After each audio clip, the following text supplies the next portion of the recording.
It's time for Twit This Week in Tech. Great panel. Anthony Ha is here from TechCrunch. Ashley Esqueda, our favorite commentator. She's got a new company we'll tell you about in just a bit, Rowdy's Skeleton. And from NoJitter.com, Lisa Schmeiser. Of course, number one topic of the day, the Crowdstrike hack. What happened? Also, this morning, there was a pretty big announcement on X.com. We'll talk about that and that poor old laundry folding machine that is now out of business. That and a whole lot more coming up next on Twit. Podcasts you love. From people you trust. This is Twit.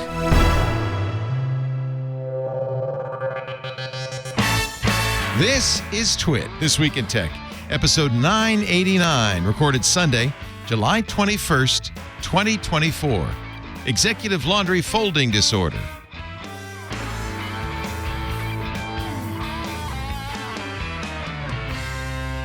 It's time for Twit This Week in Tech, the show we cover the week's tech news. Oh boy, there was a little news this week, so we'll be covering that. Let's say hi to Ashley Esqueda. It's been a long time. Good to see you, Ashley.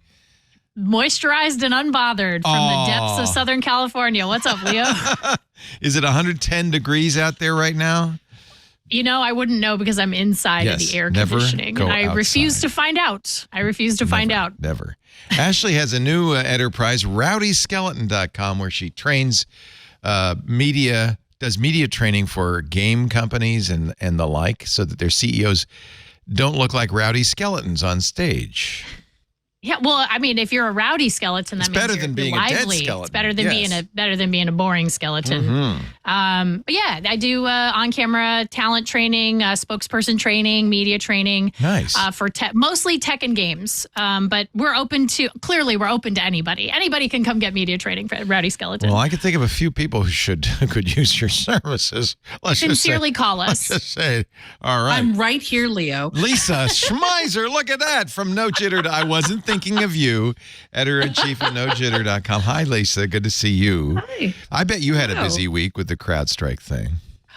Yes, we did. Yes, we did. We'll get to that. A lot of valuable lessons.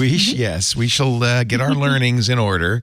Also, hello to Anthony Ha of the original content podcast, weekend editor at TechCrunch, who was in fact pulled in moments ago to do a little weekend editing. Hello, Anthony. Great to have you back. Hello. Yes. If for the people watching, I look slightly disheveled and surprised and just kind of generally overwhelmed. It's been kind of a crazy news day. Yeah. No kidding.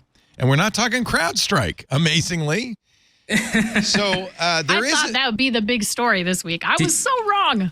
There was a post on Threads that was like a GIF of like, this is the CrowdStrike CEO right now, and it's the superhero, one of the bad superheroes from The Boys, being like, "Oh, great." Well, he has a checkered past. Actually, we'll talk about that in just a little bit. But I guess we should start with a tweet that came over the wire this morning at 10:45 Pacific time, from a guy named Joe Biden. Now, it's really interesting to me that despite everything Twitter/X has been through, this is the first place the president of the United States went to announce he wasn't going to run. I'm old enough to remember in 1968, LBJ taking to the TV saying, "I shall not run, nor will I accept a nomination," because of Vietnam, which really made him unelectable, at least in his eye. But Twitter? Really? Is that the place you want to make this announcement? This is the fairly or unfairly. This is the literal embodiment of the phrase, and he just tweeted it out. Yeah. Hey, by the way, I thought I'd take the next 4 years off. Yeah. You don't mind, do you? Mm-hmm. Wow. Fairly or unfairly, this is still where reporters hang out and talk to each other. And this is still where they put their attention first. They're not sitting on different Mastodon instances. And Blue Sky is a echo chamber. It can be an amusing one, but it's an echo chamber. And Threads is pretty heavily moderated. So X makes the most sense from I want to get this out and spin the narrative as fast as possible perspective. And that's the point, is that that's where the journalists are. If you wanted to put it out, a press release that would reach the most journalists the fastest, It's still where you would put it, is on X.com, which must be fairly gratifying to Elon Musk, who's announced that he supports Trump. That said, he did put out his endorsement of Kamala Harris on Instagram first. Oh, Who did did? he? I didn't realize that. Yes. Wait a That's minute. very Biden. interesting. Elon just... Biden Biden. No. Biden put out his Just scared me. That would have been Now I'm way really more interesting, confused. but- We'd have a whole different news cycle. So he tweeted the fact that he wasn't going to run, and then insted his and then instant his support for Kamala Harris. Isn't that interesting? Well, this is very what I would media love to savvy, know- I guess. And I don't know if we're going to get this from his team or if we'll get any book update on this. I would love to know if his team took a look at which constituencies are on which platform before they rolled this stuff out, or if it was a matter of, okay, oh crap, I should have said something about Kamala. Quick, open Instagram. I want to know, wait a minute, I'm going to TikTok right now because the Biden campaign, despite the fact that Biden has banned TikTok, Yeah, they've been on it every day. They use it. Well, they know they got to reach. They got to reach those voters. The youngs. They got to reach those voters. And actually, the piece I was working on before, and when I showed up late, was trying to pull together, some quotes about what Harris has said about different tech issues in the past. And one of the things she did say when the TikTok ban was on the table was that she was very insistent not to characterize it as a ban and just saying we have to deal with the owner, but this is not. We don't want to ban TikTok. Oh, interesting. Right. Okay. What is well, Anthony, you've done the legwork. Let's get the early reporting. How does Harris stand on the tech sector? Well, I mean, she certainly has a long history with the tech sector. She's from California. She was our attorney general, then our senator. And yes, that's right. And a lot of her early support was from, folks like Ron Conway, other, VCs and tech executives. And, I think in general, I think she's a politician. And as sort of the tech industry has come under more criticism from the political world, I think she's definitely been willing to criticize tech. But in general, in terms of like big legislation or really cracking down, I think that there's a sense that she's pretty friendly with the tech industry. And that seems to have continued even as vice president. Yeah. I mean, let's not forget the Biden administration appointed Lena Khan as commissioner on the FTC, chairman of the FTC, and has been very much more aggressive in promoting antitrust action on the FTC. Most recently, right to repair stuff. The FTC has been very active, and I think there are disagreements. I got in a big fight with Paul Thurrott over the Activision Blizzard acquisition from Microsoft, which I was somewhat against. But I think they've been very aggressive and so far pretty right on in their prosecutions. I presume it's impossible to say how it would be different, I guess, under a Harris presidency. One of the big through lines in the Biden-Harris administration as a whole has been using especially the executive branch, to begin to build a body of policy for identifying areas where regulating tech is in the interest of national security or where funding tech is in the interest of the national good. For example, in the first year of Biden's administration, there were something like 5 different meetings at the White House with different CEOs talking about, look, when you guys have data breaches, we have to know.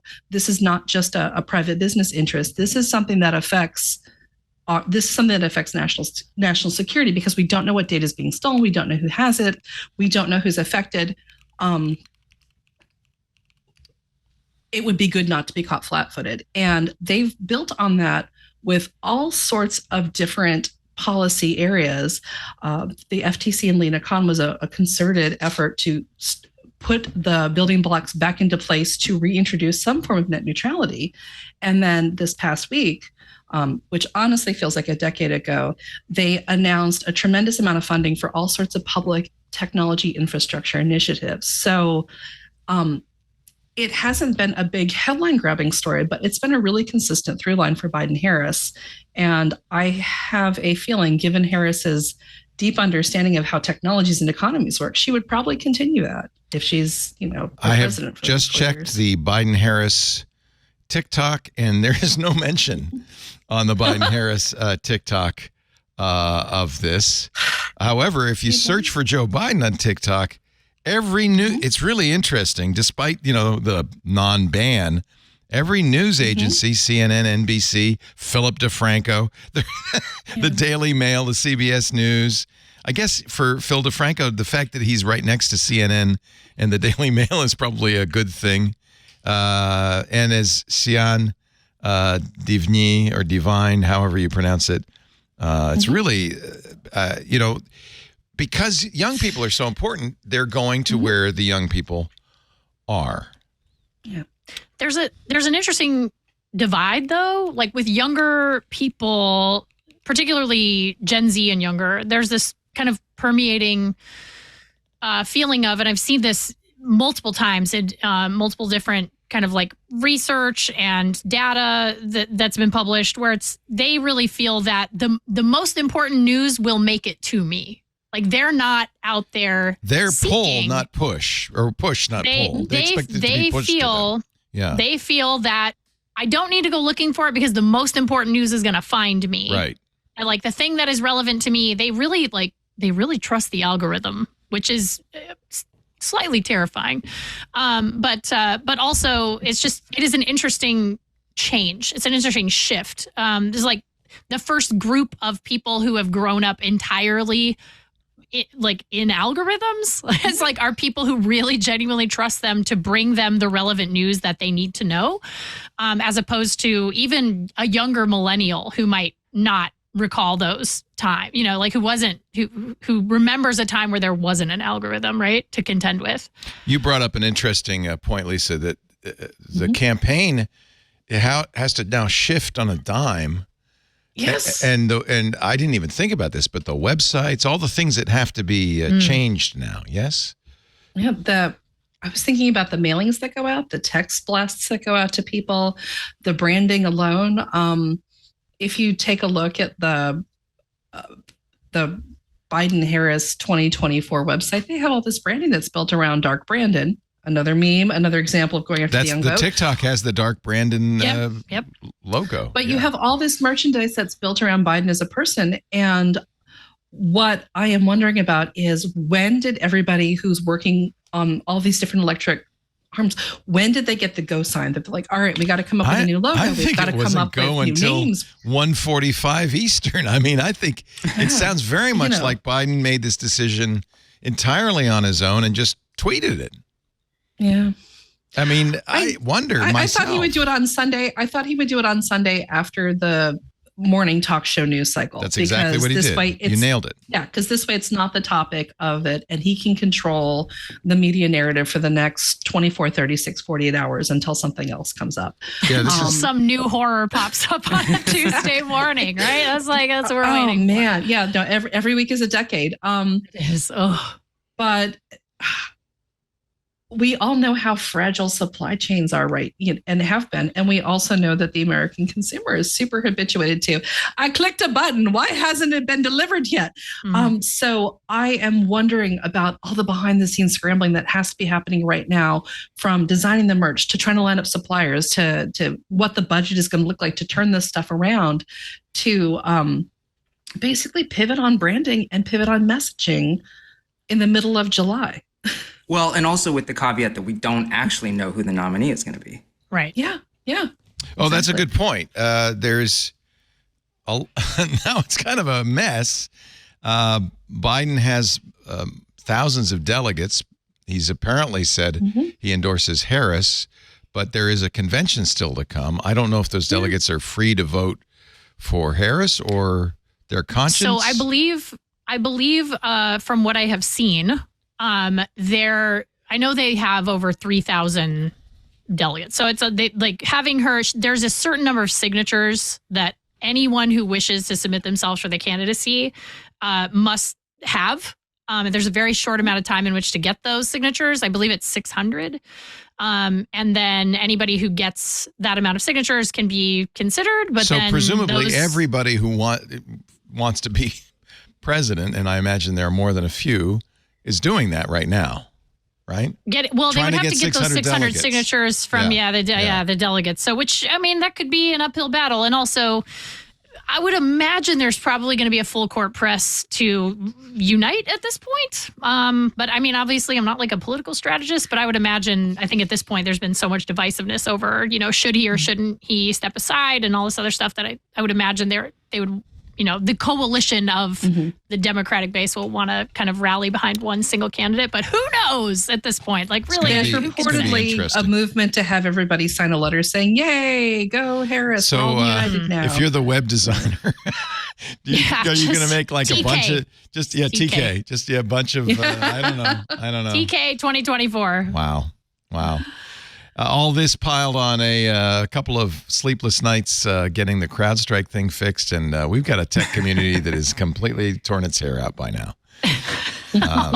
Wow. Hug your nearest IT person. Absolutely. Today. Absolutely. Find them, hug them, appreciate them. Right. Well, Give them caffeine. This just broke, and there is a tech angle to it, and we'll all read your post, Anthony, about what a Harris administration would look like for the tech community. It's interesting because right after the Republican convention, a lot of the tech community broke for Trump. And I wonder what this does, if this changes that or not, and so forth. A lot of the VCs anyway.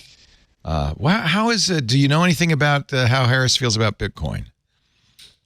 I was actually looking that up. She has not said anything about crypto. That's an issue she seems to have stayed away from. Obviously, the Biden administration has had some crypto regulation around like taxes and things like that. And it seemed like that people like David Sachs and Peter Thiel and so forth, crypto was one of their big concerns, oddly. They're big, enough. yeah. They really want crypto and AI. And AI. Those are the two big points. What did Harris say about AI regulation? Because the Biden administration has proposed AI regulation. Right. So they've done an executive order that, from what I understand, doesn't necessarily have a lot of teeth, but sort of says that there should be new standards, I think. Yeah, it was mostly that kind of, there ought to be, there should be, we recommend without any actual. Yeah, exactly. And so Harris has said this, we see this as like a first step, and there definitely needs to be more regulation. Whether or not that would actually be a priority, I don't know if that's clear. But she's definitely come out and said that she wants there to be more, that it's not just the executive action and then we stop. Are people like Mark Andreessen, Ben Horowitz, and Peter Thiel, are they want no regulation at all? Because then there's people like Mark Zuckerberg who said we should have some regulation. It's very unclear what the AI community wants. Well, I don't think there's one AI community as part of it. I think there was that long petition, including, and Elon Musk signed it, saying let's pause for 6 months. That's kind of gone by the wayside, hasn't it? That sounds like 100 years ago. So, yeah, I don't really know what they want, to be honest. I mean, I think there are probably sectors who there are folks who are just like, there should be no regulation. Government, whenever they get involved in tech, ruins everything. Idea. I mean, that's sort of the libertarian camp. And then I think, particularly from like larger tech companies, I think there is a sense of like, let's have some regulation, because then we have some sense of like what the playing field is. And also, Frank. That was the attitude towards crypto regulation too for a long time, was people said, well, just give us the rules so we can follow them. But that now they want no regulation at all, or I don't understand. I think that's just also, it's like a sad byproduct of the fact that like a large majority of representatives in Congress like have no idea barely how to turn their computer on. Like they don't know. They don't even, they're like, what is a Twitter? Like they still don't know. It's just like, guys, it's been around for like almost 2 decades. Like we can figure this out, but it's just, they're not, these are people who just are completely removed from using technology because they have a whole staff of people to do it for them. Every time this comes up, very frustrating to feel like we're caught between like, a government where so many people don't understand how the tech works, and then these big companies that are not necessarily malicious, but certainly are not, I think, going to be looking out for everyday consumers and taking advantage of the fact that those people don't know how the technology works. It's like they're just like, well, they don't really know, so we can just sort of selectively tell them these things about the technology, and then we'll kind of massage it in our favor. It's not a crime if there are no victims, and you haven't told me who's a victim yet, so it's not a crime. Yeah. And then of course you have the ultimate, which is my favorite, the ultimate optimism of like, oh, it's this, our product brings people together. It does these amazing things without ever acknowledging the actual like worst use case scenario, which is almost always what ends up happening. Brings them together to do what? Is the question. Yeah. It's bringing who together to do exactly what now? Like, we need to have that information. Ziegfeld wrote that really great book called Number Go Up, where he's a Bloomberg I need to read that. It's phenomenal. I read that in tandem with the one that Benjamin McKinsey wrote. Because again, the guy who starred in the OC has a degree in economics and was like, how is cryptocurrency, who is buying? So I read the two books together. And one of the things that Ziegfeld points out is everybody loved cryptocurrency until they were the ones who lost their money. Yeah. Their as long as the number go up. Their actual like government-backed cash goes to this company that's like, oh, it's ours now. Thank you. Goodbye. And that's ultimately what happens with every single one of these things is everyone's like, oh, I love an unregulated technology thing, innovation, until they lose either money or property or jobs. And then all of a sudden someone should regulate this. Yeah. And someone has to pay for this. Exactly. Where is my restitution? Where are my guardrails? Where are the guardrails that keep people from hurting me? And I need a bailout. Yeah, every time our ignorant Congress comes up, I remind people that we once had something called the Office of Technology Assessment to inform Congress about technology. It was founded in the 70s, authorized in 1972. Newt Gingrich killed it in 1995 because they thought, I don't know, is wasteful and hostile to GOP interests is what they decided. But this was something that was a nonpartisan office, kind of like the GAO, that analyzed complex scientific and technology issues so that Congress had information. And I think that, when you complain about Congress's ignorance, every member of Congress relies on their staff. Some people like Ron Wyden have better staff than others, but I think that's a huge loss. And if I had one thing as a technology reporter that I would want Congress to do, it's to bring the OTA back. Because, look, you may not agree with every decision, but as long as they're informed decisions, that's good. We need that. You can at least point to right. It's like you can at least point to some data, some research, and say, "Hey, like this is why we came to this conclusion." There's a lot of made up facts. My feelings right now. Yeah, just not like I feel like it's doing that. I feel like thing, TikTok and so we're gonna do. I feel like TikTok is bad. I feel like DJI drones are used to spying. I feel like that. It's giving me heartburn. I feel that way. You pointed out that so much of this comes from congressional staffers and their expertise, and it's just a handy reminder that you just have an army of people who have their own agendas and their own qualifications or lack thereof, and their own connections or lack thereof. And they're the ones who are ultimately informing senators who yay or nay this policy. To give you a moderately terrifying example, back in 1995, my creative writing professor called me up and she's like, hey, can you talk to Senator Tim Leahy's office about intellectual property? Because he's about to talk about and he needs like a quick 5-minute. Right. I mean, I was doing research for her on it and was explaining it to her. And then all of a sudden I'm talking to a senator's office as a 22-year-old. And I should not be at age 22 telling senators how to, these are what the issues are. And this is what you should be concerned about. That's why you need the OTA. Wizardling points out that many politicians don't want to be informed, that they want to vote their feelings or what is politically and again, expedient. Like, to the credit of Leahy's staff, they did reach out to people and say, can you connect us to people who are doing work in this area? And it's to the credit of that staff, but that's not consistent across staffs. Right. That's not consistent. And there are some very good staff. There are some very good congressional staffs. Chris Zagoyan works for Ron Wyden. You couldn't have a better guy working for Ron Wyden, but that's just one senator. Let's take a break. Okay, enough politics. You heard it all. We had to cover the story. It's an important story. True. And there is definitely a tech angle. There always will be when politics comes up because they're the regulators. Look at what Europe has done to the American tech scene. A couple of just program notes. In 2 weeks, we are going to do, I don't know how it's going to be, but 2 weeks will be our last twit from this studio. We're shutting the studio down to save money. And Alex Lindsay and the Stream Voodoo folks are going to come in with a special camera, and we're going to do a Vision Pro version of twit on August 4th.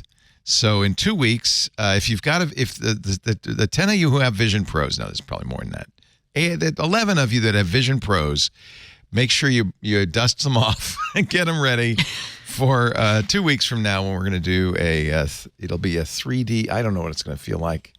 It'll be powerful. And we'll have everybody will be in studio for that show because it doesn't really make sense to do it otherwise. So I guess it's a fixed camera though, right? It doesn't wander around or anything. I don't know. I feel like a 90-year-old senator. I'm Strom Thurmond when it comes to this stuff. I'm sorry. I'm doing my best. The other program note is, of course, if you're not a member of Club Twit, that's how we're doing it. We are shutting the studio down to save money, but we need your support as well. twit.tv/Club Twit. We would love to have you in the club. We'll have more with our great panel, Ashley Esqueda, the rowdy skeleton, Ashley Esqueda, Lisa Schmeiser from No Jitter, and Anthony Ha from Original. What is the Original Content Podcast all about? We talk about, just if we started it kind of at that point when streaming was going crazy, that no one knew, there was way too much to watch, and we do our best to guide people through it. Although over time it's gotten kind of more particular, and we just kind of follow our own weird tastes. I will talk later in the show about this because all these streaming companies are suffering mightily. Whereas companies like Amazon and Apple can just, they don't have to make money on it. They make plenty of money otherwise. But boy, Netflix is a big winner this week in their audience growth. Maybe the winner when it comes to streaming. We'll talk more about that with Anthony Ha in just a bit. Our show today brought to you by Thinkst Canary. What a cool and important device this is. What is the Thinkst Canary? Well, you've got your perimeter defenses, right? Good or bad. But it seems almost inevitable that people get in, whether it's malicious insiders or hackers who've penetrated. And here's the bad news. Once somebody's in your network, it takes on average 91 days for a company to notice and do something about. That's 3 months that a bad person can be exfiltrating data, looking at places where you back things up so they can encrypt everything, can be doing a lot of damage. That's why you need the Thinkst Canary. Like a canary in a coal mine, the Thinkst Canary is a honeypot, but not a complicated one that's easy to deploy. You can do it in minutes. Thinkst Canary console is so cool. It lets you choose from hundreds of different devices, whether it's a Windows server, a Linux server, IIS, a SCADA device. Mine's a Synology NAS. And man, they impersonate them beautiful, as any good honeypot should. They have the right MAC address. They have the right login form. But as soon as that bad guy tries to attack those devices, you'll get a notification. Just the notifications that matter. No false alerts. Oh, and the other thing you can do is create lure files with your Thinkst Canary, which are PDFs or doc or Excel spreadsheet files. You can sprinkle around your network. I name my XLS files, a lure file, for instance, employee info. That's always a good one. Make it something that a hacker might want to open up. But the minute they do, it's not a real file. You're going to get the notification that matters. Choose your profile for your Thinkst Canary device. Register it with the hosted console for monitoring notifications. By the way, notifications, however you like it, SMS, email, syslog. They support webhooks. They have an API. I mean, any way you want. Then you just wait. As soon as an attacker breaches your network or a malicious insider starts to go where they shouldn't be, they make themselves known by accessing your Thinkst Canary, and the jig is up. Visit canary.tools/twit. Now, some big banks might have hundreds of canaries. Smaller operations like ours might have a handful. Let me give you an idea. For $7,500 a year, you get 5 Thinkst Canaries to spread all around your network. You get your own hosted console. You get all the upgrades, support, and maintenance for a whole year. And if you use the code TWIT in the How Did You Hear About Us box, you're going to get 10% off that price. And not just for the first month or year, but for the life of your membership. As long as you have Thinks Canaries, 10% off. Here's another data point you'll want. Maybe you're skeptical. Maybe you say, well, does this do everything Leo says? You can return your Thinks Canaries for 60 days, 2 months, for a full refund, a complete money-back guarantee. But I have to tell you, during all the years we've done, and maybe 7 or 8 years we've been doing ads for Thinks Canaries, no one has ever asked for their money back. Not one. Because these things work. They do exactly what you need. It is part of your defense. You need to know if they're in your network. Canary.tools/twit. Don't forget that offer code TWIT in the How Did You Hear About Us box for 10% off for life. If you go to canary.tools/love, you'll see all the things to Canary love. Canary.tools/twit. We thank Thanks Canary for their support of This Week in Tech. Everybody's concerned about security. That's why so many people, Microsoft says 8.5 million Windows users installed Crowdstrike and the Crowdstrike sensors. Now, Crowdstrike used to be a sponsor, so I know a little bit how they operate. In fact, I remember interviewing their CTO. And one of the things that makes Crowdstrike work so well is these sensors are out there in the world monitoring malicious traffic. So they have kind of an early warning system about all kinds of attacks going on. Unfortunately, on the 19th, a couple of days ago, Crowdstrike pushed a sensor that had a bug. Pretty bad bug. It forced a blue screen of death on Windows machines that were running Crowdstrike. Microsoft says it was 8.5 million Windows machines, but that underestimates the impact of it because it was everywhere. Blue screens everywhere. Delta and American Airlines down. The Las Vegas Sphere, a blue screen of death. It was mind-boggling. When did you learn about this, Lisa? Blue screens. When did I woke up to it. Yeah. My phone my phone blew up. As did everybody. News about it. Yeah. They pushed it out in the early morning hours, and it was Australia, of course, that first saw this happen. And you could hear the yells all the way up here in the Northern Hemisphere. So we've heard from listeners who are IT professionals who have been up 2 or 3 nights in a row. There is a fix. You remove a file from the Crowdstrike directory. You got to boot into safe mode to do it. Apparently, Microsoft has created a USB key that will perform the fix automatically. That's what they're saying. I haven't heard about anything about it. But it's all physical, right? You have to like physically access. This is the problem. You got to get you got to go to the machine.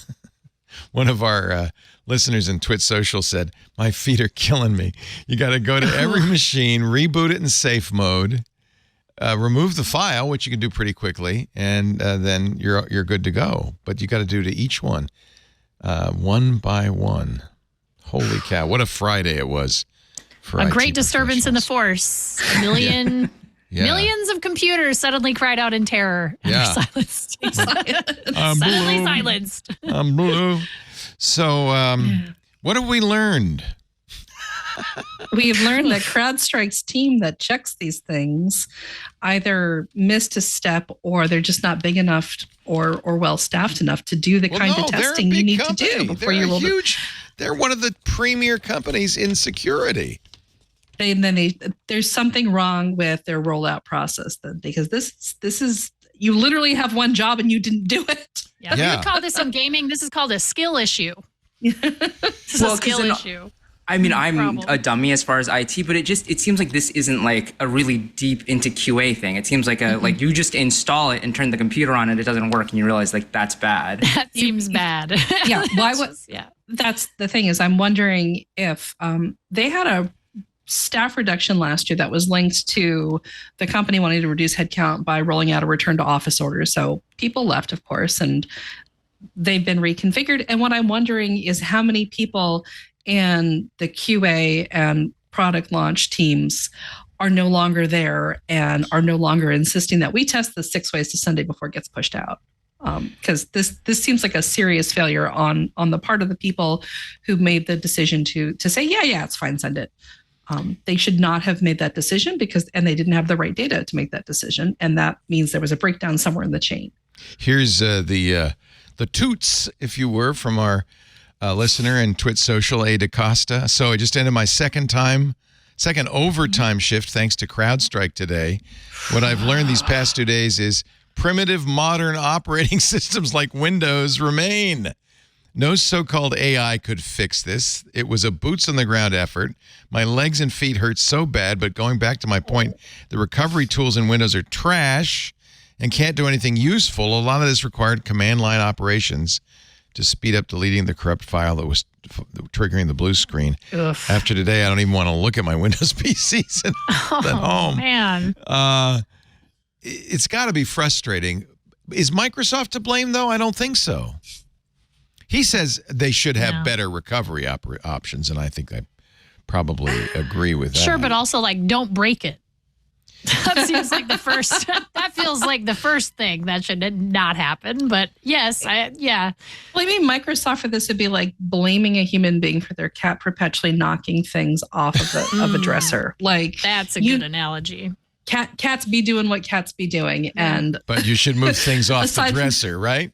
Or have a squirt bottle, one or the other. Yeah. But like, as someone whose cat kept me up all night last night, I'm not interested. No, I love my cat. Straight to jail. Cats, straight to jail. Now, Business Insider pointed out this is not the first time George Kurtz, the CEO of Crowdstrike, has been the center of a global tech failure. His job before this was CTO at McAfee. In 2010, you may remember if you're in IT, McAfee released, this sounds familiar, an update to its software used by corporate customers. The update deleted a key Windows file, causing millions of computers around the world to crash and repeatedly reboot. I remember we covered this. I remember that. Yeah. He was CTO at the time. He left after Intel acquired McAfee, founded Crowdstrike in 2012, and has been its CEO ever since. Probably just a coincidence. Although somebody emailed me, and I didn't verify this, so this is a conspiracy theory, but he said, there was an unusual amount of shorting activity several days before on Crowdstrike stock, several days before this happened. If you knew you were going to push if that's true, not great. I imagine the SEC will have some interest in what happened there. If that's I look forward to seeing true. how this shakes out. Yeah, that's the thing. It's pretty hard to succeed with that kind of stuff because it's all done in public, right? Banks, airlines, TV broadcasters, just a mess. Blue screen of death. Yeah. Even just in games. Like, this last week, people were flying to EVO, which is a fighting game tournament, like the biggest fighting game tournament in the world. And then also Bit Summit, which is an indie developer conference in Japan. So there was just just all over my feed, just people being like, well, I just live at the airport now until they figure this out, I guess. Unless you fly Southwest. Unless you fly Southwest. Well, now that's hysterical. Tell us This is why. so interesting. Tell us why, Lisa. Why Southwest? Why weren't they down? They still use Windows 3. Good for them. Good for them. It delights me. It's absolutely delightful. And one of the reasons I find it delightful is one, Southwest is known for keeping a really, really vigilant eye on expenses. And I can just imagine what it's like to be a tech professional working for Southwest who's like, we have to upgrade. And they're like, no, we have to upgrade. No. And then this year, when we have to upgrade, we managed to keep our planes running and made this much money over the weekend. So they're running. There's also there's that whole tech cliche about how like the more you know about technology, like the lower and more primitive your tech is, because this way you can fix it when it breaks. I feel like this is a perfect illustration. Southwest, this is according to Times Hardware, is the fourth largest airline in the U.S. It used Windows 3.1 because it's not getting any updates. It doesn't run Crowdstrike either. They also use Windows 95 for staff scheduling. That didn't get any blue screen of death either. Now, I'm sure, I would hope that they have some extra security on these machines, that they're not connected to the open internet. Southwest, Tom's writes, was often criticized for its outdated systems, but an old but proven operating systems saved it from the stress that most other airlines were experiencing. Now, that didn't mean you didn't have problems, because many airlines were also running Windows 10 and got the CrowdStrike bug. So it still was problematic. I guess if it ain't broke, don't fix it. I guess not. Man, isn't that wild?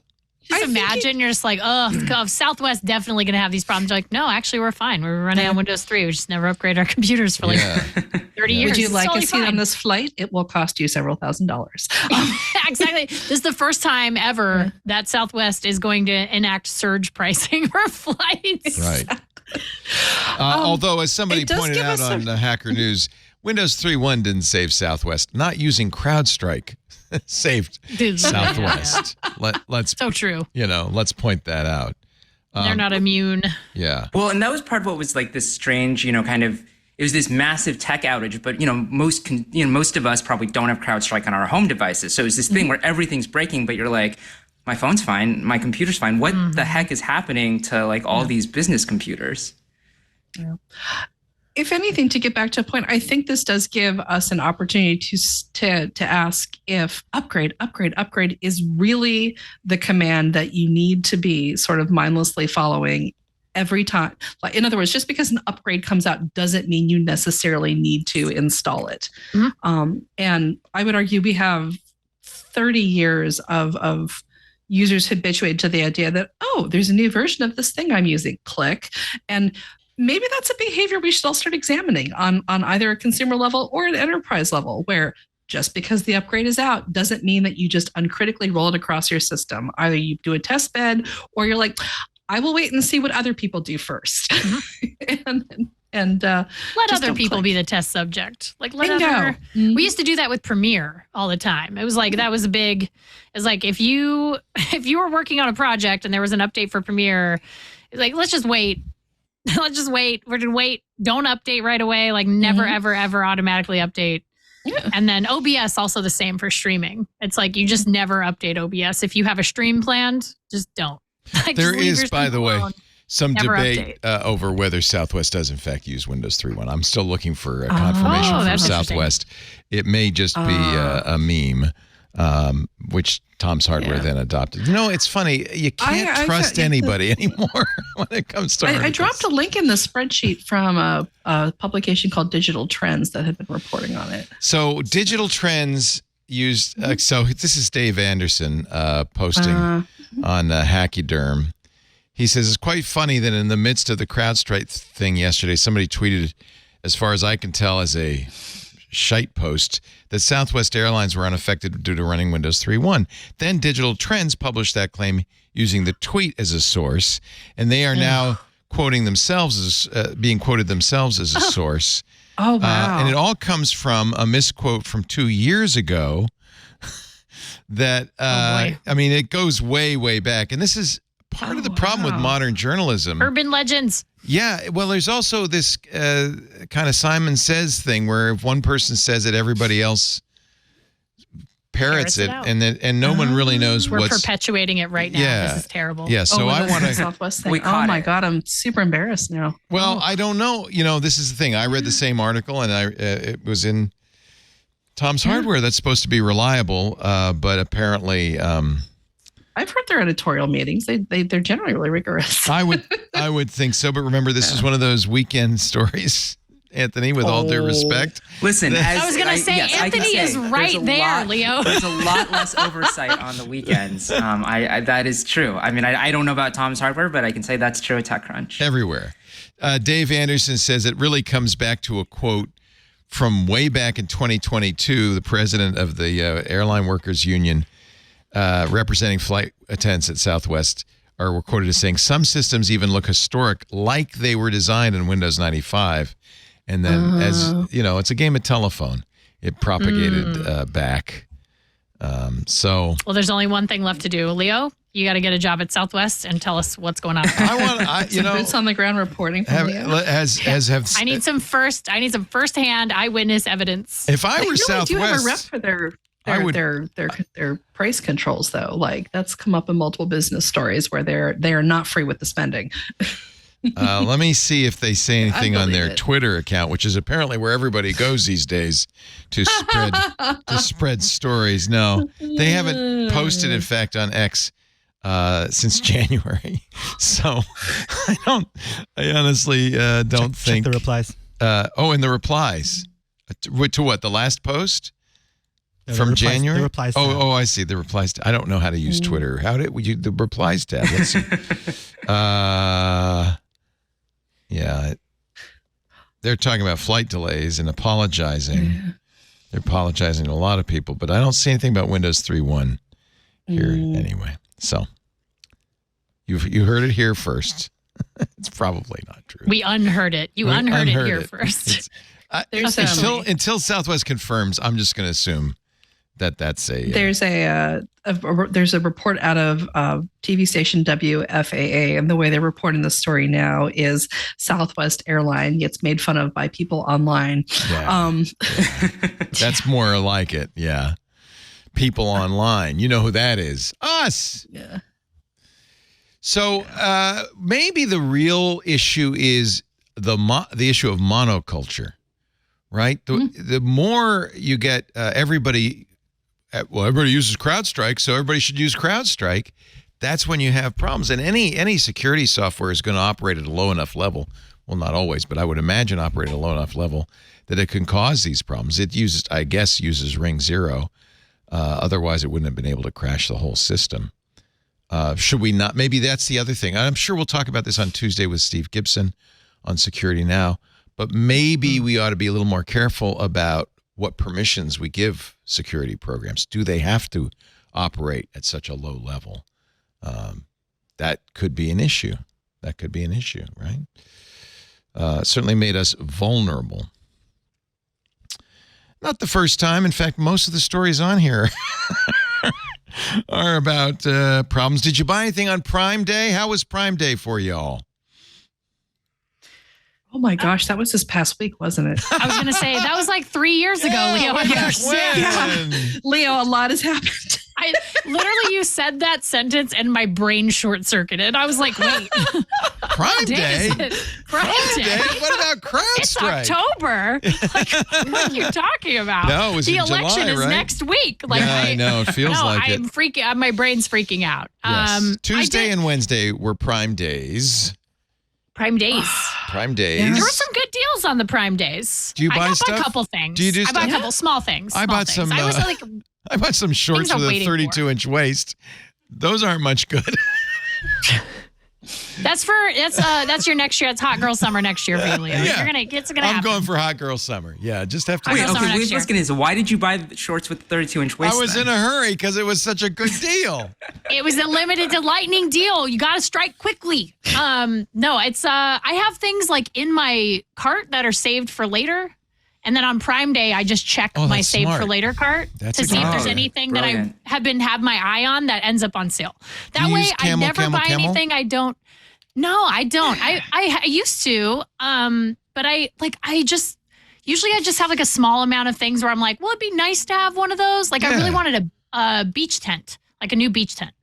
And so there was one on Prime Day that was usually I think it was like $70, and I think it was half off. So I got it inexpensively. How old is your baby now, by the way? So he's not a baby anymore. He's 5. He just turned 5. Oh my God! No wonder you need a beach tent. This child is 46 inches tall, and he just turned 5 years old like 2 weeks ago. Congratulations. I'm concerned. I think he's a giant. Actually, your son is 5 years old now. He's 5. How is that possible? You just had him. I don't know. He's a Pokemon encyclopedia now too. Oh, is he? This is his first true kid obsession. It's Pokemon. Mine was ghosts when I was a kid. I loved ghosts. Like everything ghosts. Sure. He loves Pokemon. Oh, he loves Pokemon. So if you said, what does Charizard evolve into? He would know immediately. he would tell you, not only would he tell you what he'd be like, here are all of its evolutions. Here's the region it's from. Here's its height and weight. He has the little encyclopedia. He got it at his, by the way, anybody listening, the Scholastic Book Fair is still a thing at schools. Yes. How nice. And so, And they sell, Yay. yay. still I love real, that. still happens, and still wildly overpriced. But we buy books at the book fair, and he really wanted that Pokemon encyclopedia. And I'll tell you, it's actually like, it has accelerated his reading ability like tremendously. I can't believe that he's memorizing that. He's got, I mean, his favorite app on, he has like an iPad that has like some educational stuff on it and like Apple Music. Like this, like he listens to music on his iPad. Good for him. Good for him. Oh my God. He's a good kid. It sounds like he had a good one. He's a really good kid. He's a keeper. He's into System of a Down right now, which is like, that's a whole other thing. Like my husband plays 5-year-old who is guitar into System of a Down. Does he sing? in the tub, which is hilarious.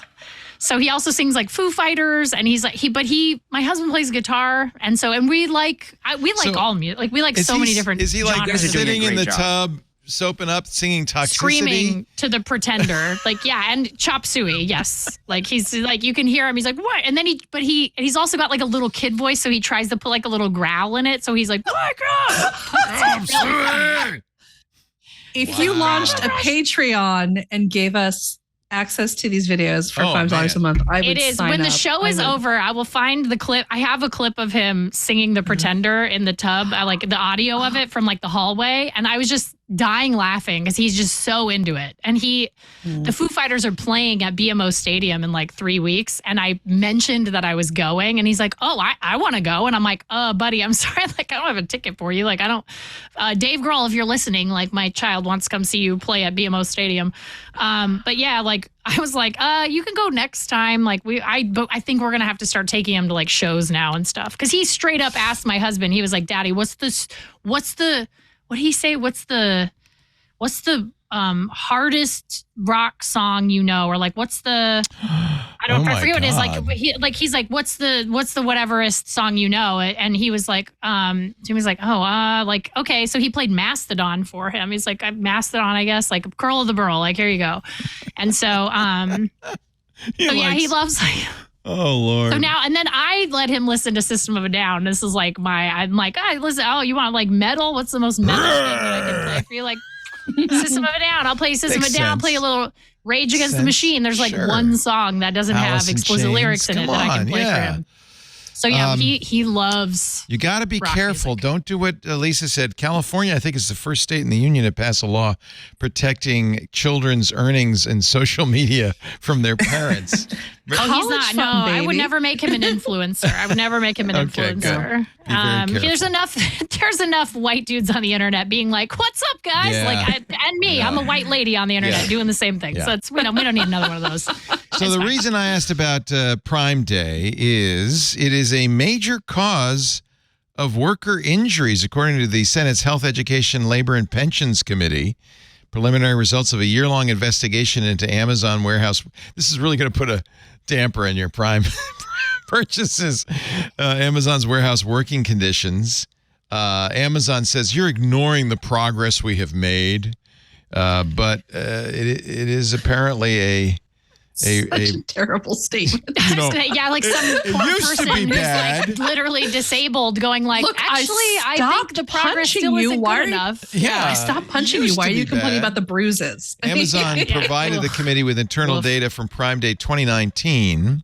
Amazon, if you need someone to help you craft your statements about things like this, please call me. Including injuries the company's not required to disclose to OSHA. The injury rate was 45%. What? That's awful. That is that's a very high number. Yeah, that's a very. But that's they a have very to ugly rush, number. right? I mean, that's because they're like there's a lot of stuff going on. Do we and they though? gotta, Yeah, this goes back to the whole. We press buttons like rats and expect things to show up at the doorstep. And I don't know the origin story behind this, but I do know that one of the things Amazon does is they're like, oh, we can deliver it tomorrow. Or if you're willing to wait a week, we'll give you some digital credit towards a Kindle purchase. And it would be interesting they won't do this. It will be interesting if they could do like A/B testing with Prime next year with, can you boost the incentive and get people to delay their purchases and maybe cut the injury rate a little bit? And how does that land compared to like the control group? They have started doing that. Give it to me now. I need 5 cases of Jolt Cola delivered at the parking lot. I notice now that they say it's kind of an empty promise that, oh, you could have everything all delivered on the same day. You have your Amazon Prime Day. Your Prime Day. But it doesn't cost less or anything. It's just like, yeah, it's just have you it all want to wait together. till Wednesday? No. Yeah, for all your stuff to come at the same time. That's like asking, like, do you want your dinner and your appetizers and your dessert all to come to your table at the same time? It's like, no, I want it when it's ready. Like, please bring it out when it's time. I think it would be interesting as an incentive for Amazon to say, instead of it going to your digital purchases, like, it would be a really interesting thing if Amazon was like, for every purchase, if you allow it to come a little bit later or if it's not rushed, then we give you a small credit toward your Amazon Prime membership. Yeah. That feels like a thing that, because I certainly make like at least probably 100 purchases a year from Amazon. So it's like, like that would be, I would delay it if that was the case, because that feels like it would be worth it to me, right? Like $1 every time. Yeah. If you could just find the incentive. I think they should do A/B testing to see if this incentive actually works or if it just works on people who read on Kindle all the time like I do. Because I do, when I make an Amazon Prime purchase, I do delay if I can get like the $3 credit or whatever. I'm like, yes. Yeah. I'm like, ooh, yeah, digital. Let's go. Because then I'm like, ooh, then I can hit the sales bin at the Kindle store and get my book for 99 cents. Yes. That's what I look for in good reading. Low cost. No, I want to point out, just like Ashley, and I do this too, where you hoard things in the save for later part of your Amazon basket.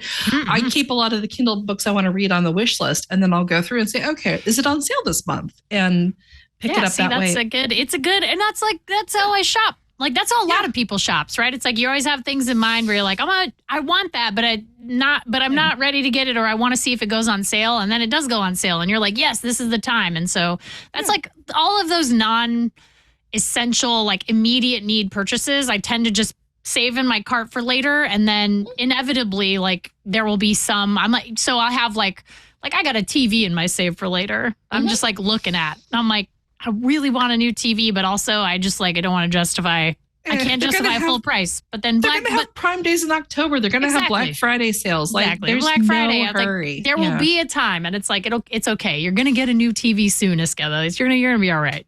Yeah. I should be fair to Amazon, say that Amazon says since 2019, when that data came out, it's reduced its incident rate for anything requiring more than basic first aid by 28% in the U.S., and it's lost time incident rate by 75%. So, do we know how many incidents there are that have required beyond basic first aid, though? Yeah, my God, what is? Because in March they announced it's great that there's a 1 in 4 reduction, but like, are we talking What's from 1,000 to 250? I mean, what is it? Yeah. The company said its injury rates have improved. They also announced in March they're going to invest $750 million in safety initiatives. They've also appealed a string of citations issued by OSHA around safety hazards and violations. So go ahead and order more stuff because it's okay now. It's reminding me of the Acolyte. I don't know if anybody else saw that meme where it was like me at my warehouse job, and then it just has that screenshot of the Jedi who's like, "Are you familiar with the name OSHA?" Oh boy. Anyway, sorry, stupid joke, but it's a great meme. It made me laugh.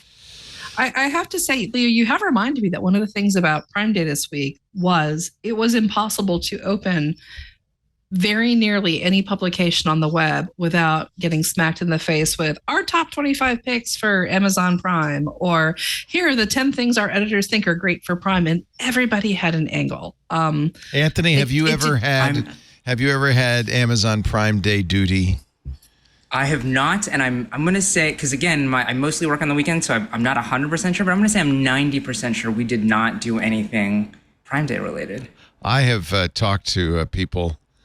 I'm just trying to think. Brian, what's his name at Wirecutter, the founder of Wirecutter, who Brian Lamb. Lamb, thank you. I'm sorry, Brian. who those guys hate Prime Day because they have to spend, talk about working late all night. Yeah. You got to keep pushing up here's another Just great round the Prime clock. deal. Don't get this one. This is a good one. Around the clock. Must be just so difficult. So difficult. Let's take a little It's break. stressful. Anthony Ha is here from, a number of places, as he heard, TechCrunch, where he's a week editor. He's also the co-host of the Original Content Podcast.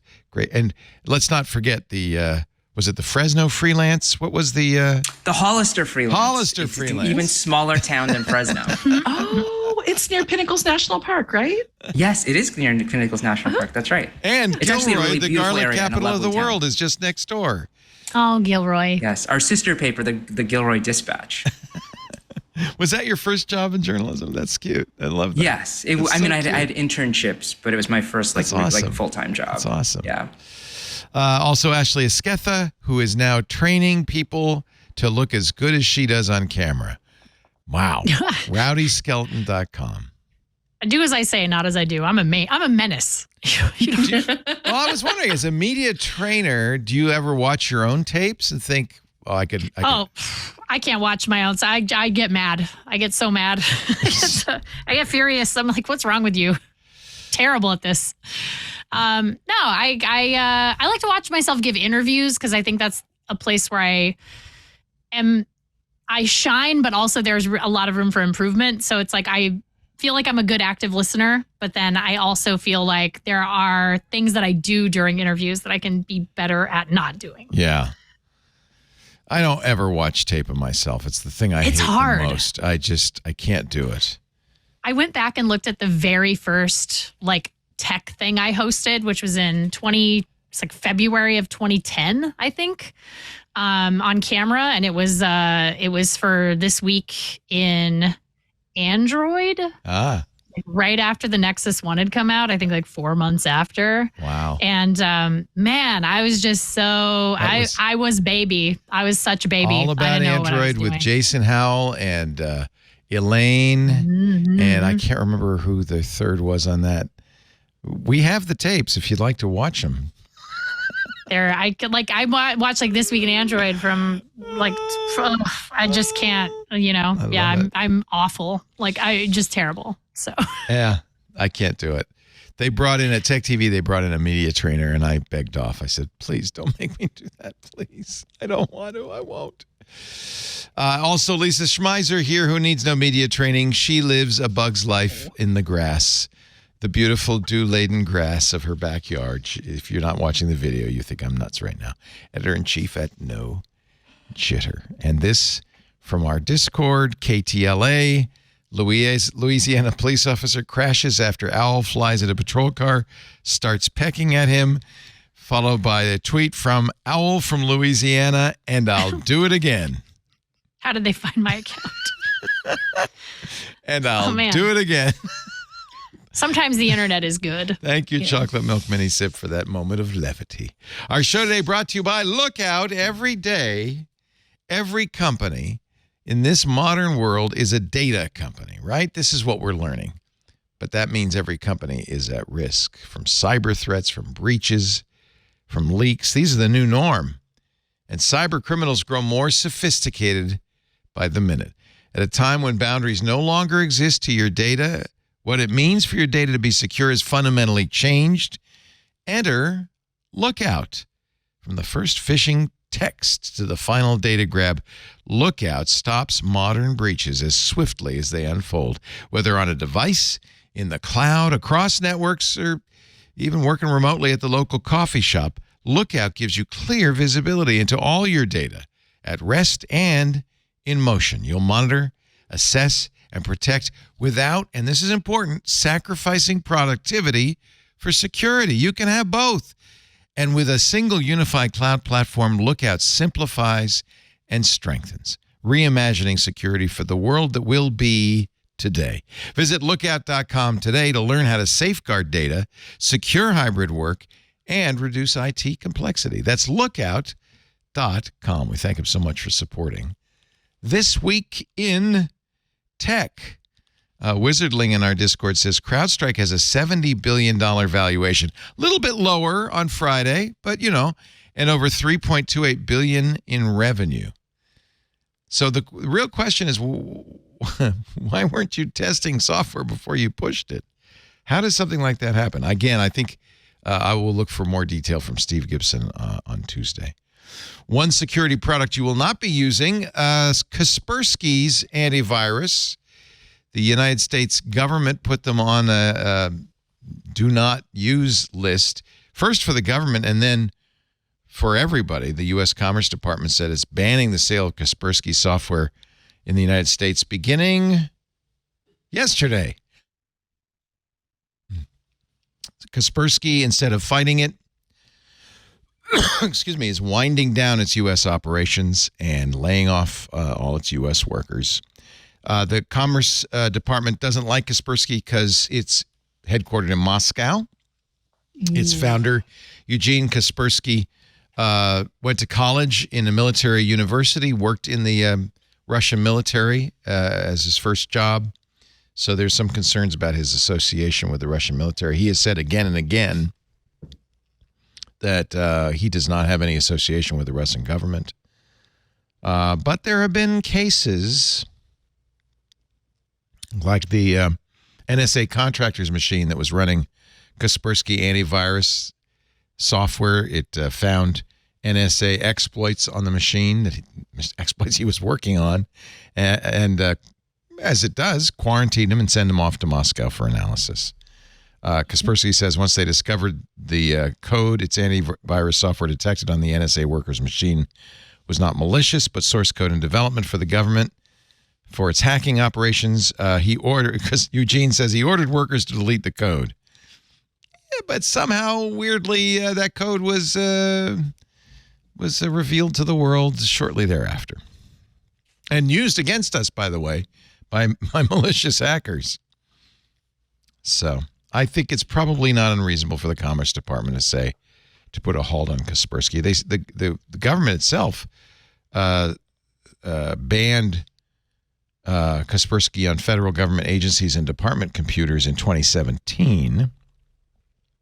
The 2018 Defense Authorization Act, this is 6 years ago, banned Kaspersky software on military systems.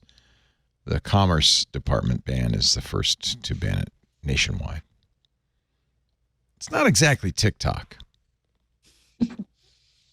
Not exactly. Has TikTok been proven to be spying on citizens for foreign governments? No.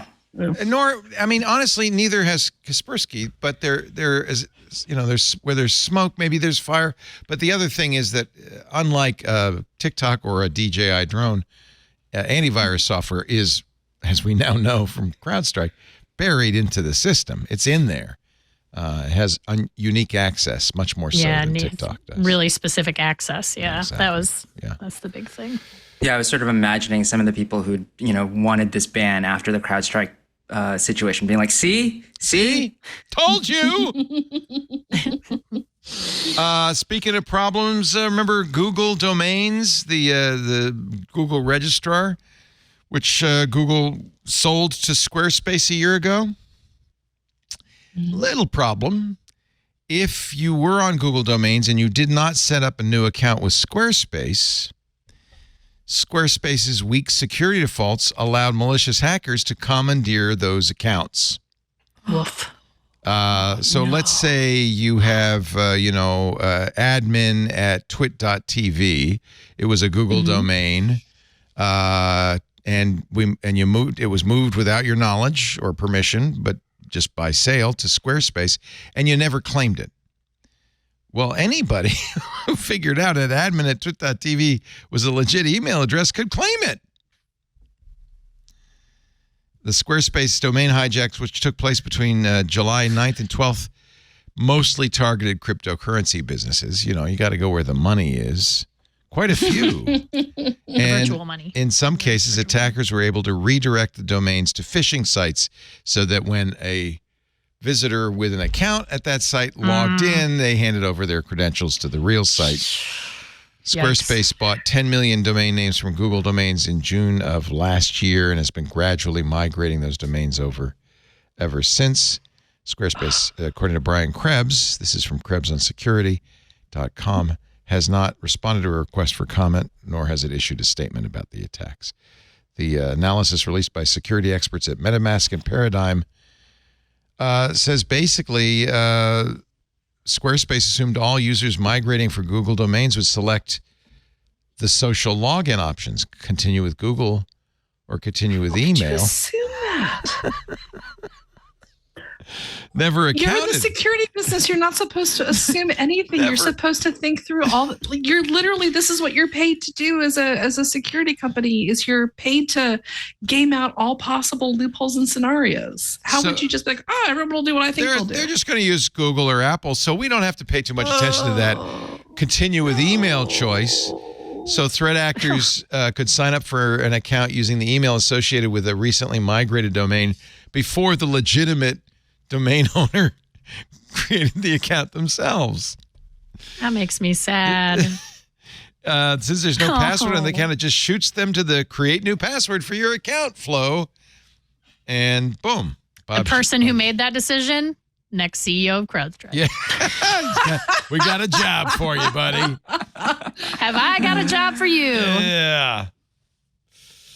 All right. What else? Hey, let's talk streaming, Anthony, huh? Sure. Olympics. What's the best way to watch the Olympics? They're coming up. Oh, you're asking the wrong guy because I don't really. You don't care about sports. people in shorts running around on a. I love the Olympics. I'll talk. But Peacock is my understanding. I mean, Peacock has the Olympics. No, it's on Peacock. They actually, I was just looking through the interface for that because my son has never seen an Olympics, and so I was like, oh yeah, you got to watch Olympics. First of all, I have to give credit to Peacock here because NBC Universal traditionally, I have hated that user interface. They have mangled the Olympics for decades. God awful user interface. It has taken them way too long to figure out how to present the Olympics, I think, in a streaming format. But they've done it. It's great. I feel like they've done it. It's a very good user interface this year, extremely user friendly. I also really love that. So, for example, I wanted to show him Simone Biles. And so I opened up gymnastics as a category. And the very first thing there is follow Simone Biles. You can specifically choose to follow that's certain cool. athletes. Oh, that's cool. And you That's can watch smart. all their performances leading up to the Olympic. It's really impressive the way that it's very thoughtful. That's actually the word I'm looking for. So it's very impressive intentional too. It's very intentional. Really well laid out. And yeah, I'm looking in the live chat right now and it says if it doesn't have Snoop, it's second best of best. I agree with you. I love Snoop's commentary on the Olympics. That dressage clip still makes me laugh. Snoop does a commentary on the Olympics? Leo, where can I sign up for that? This is one of it's probably my favorite Olympic content. So Snoop did commentary 4 years ago. For what and event? With Kevin Hart. Oh, he's coming They did back. a bunch of different ones. He's coming back.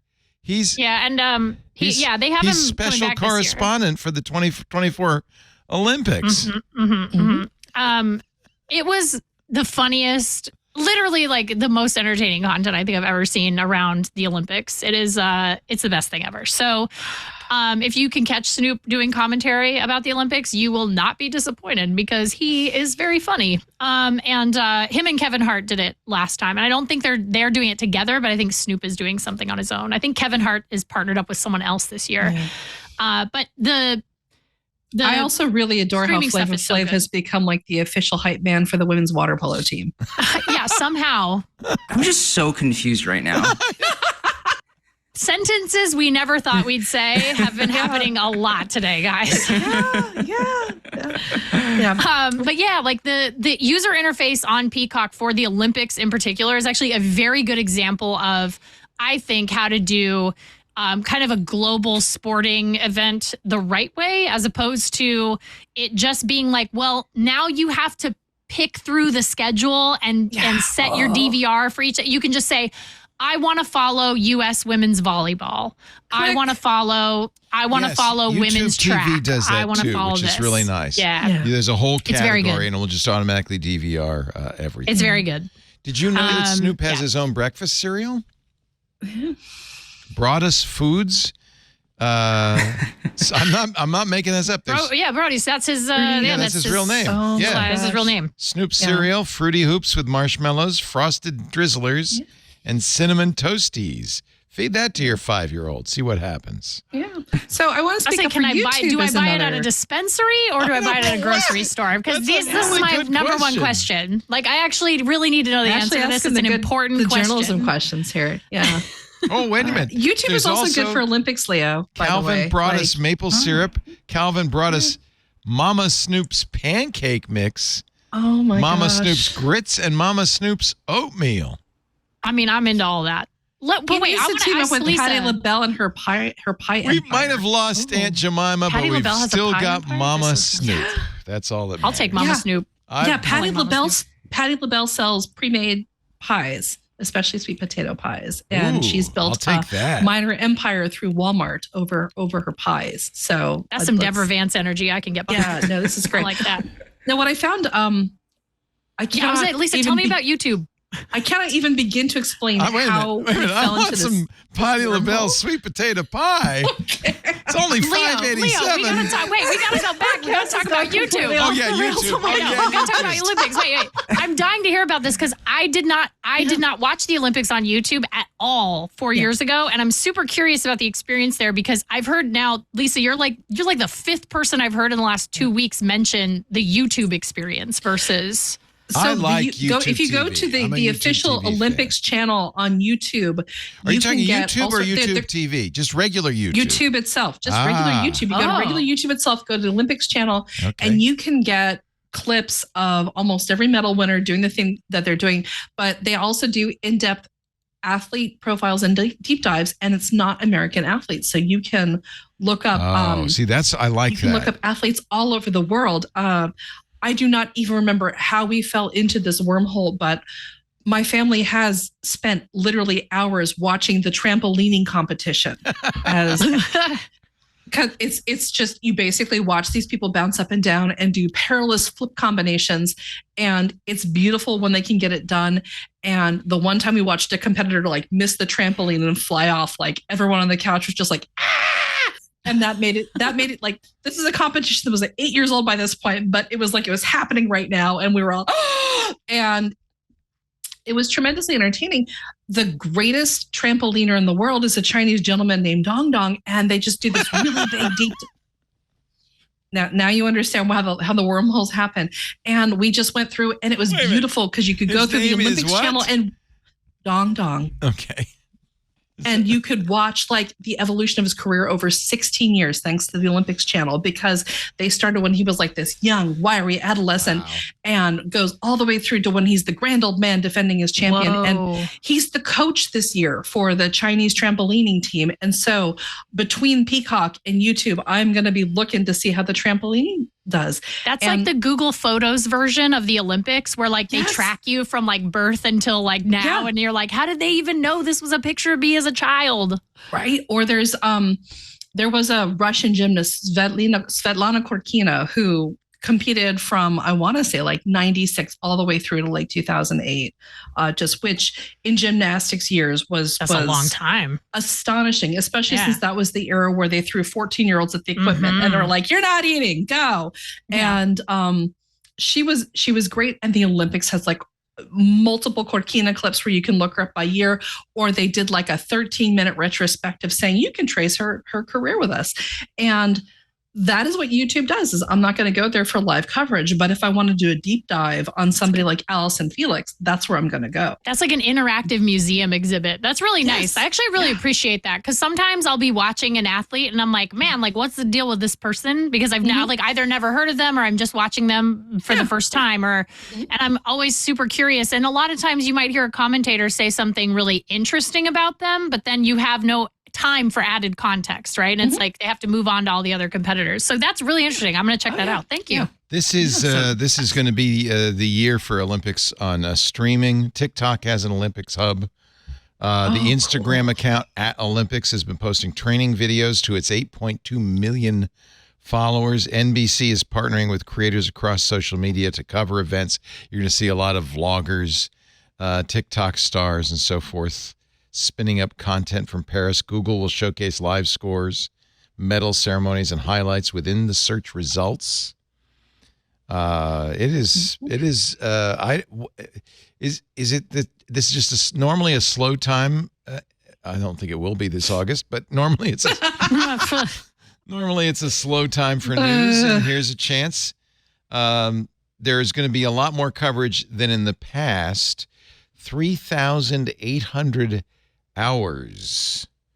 And then they're going to turn that into 11. Wait a minute.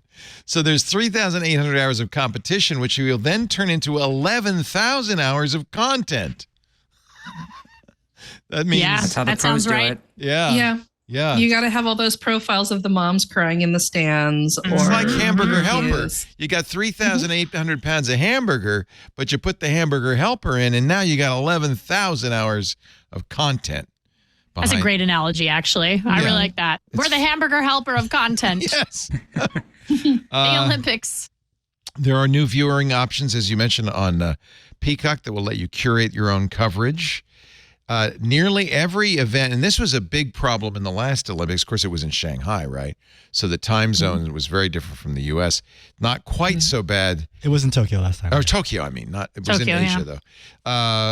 This will be almost live for nearly every event from both the Olympics and the Paralympics, which start August 28th.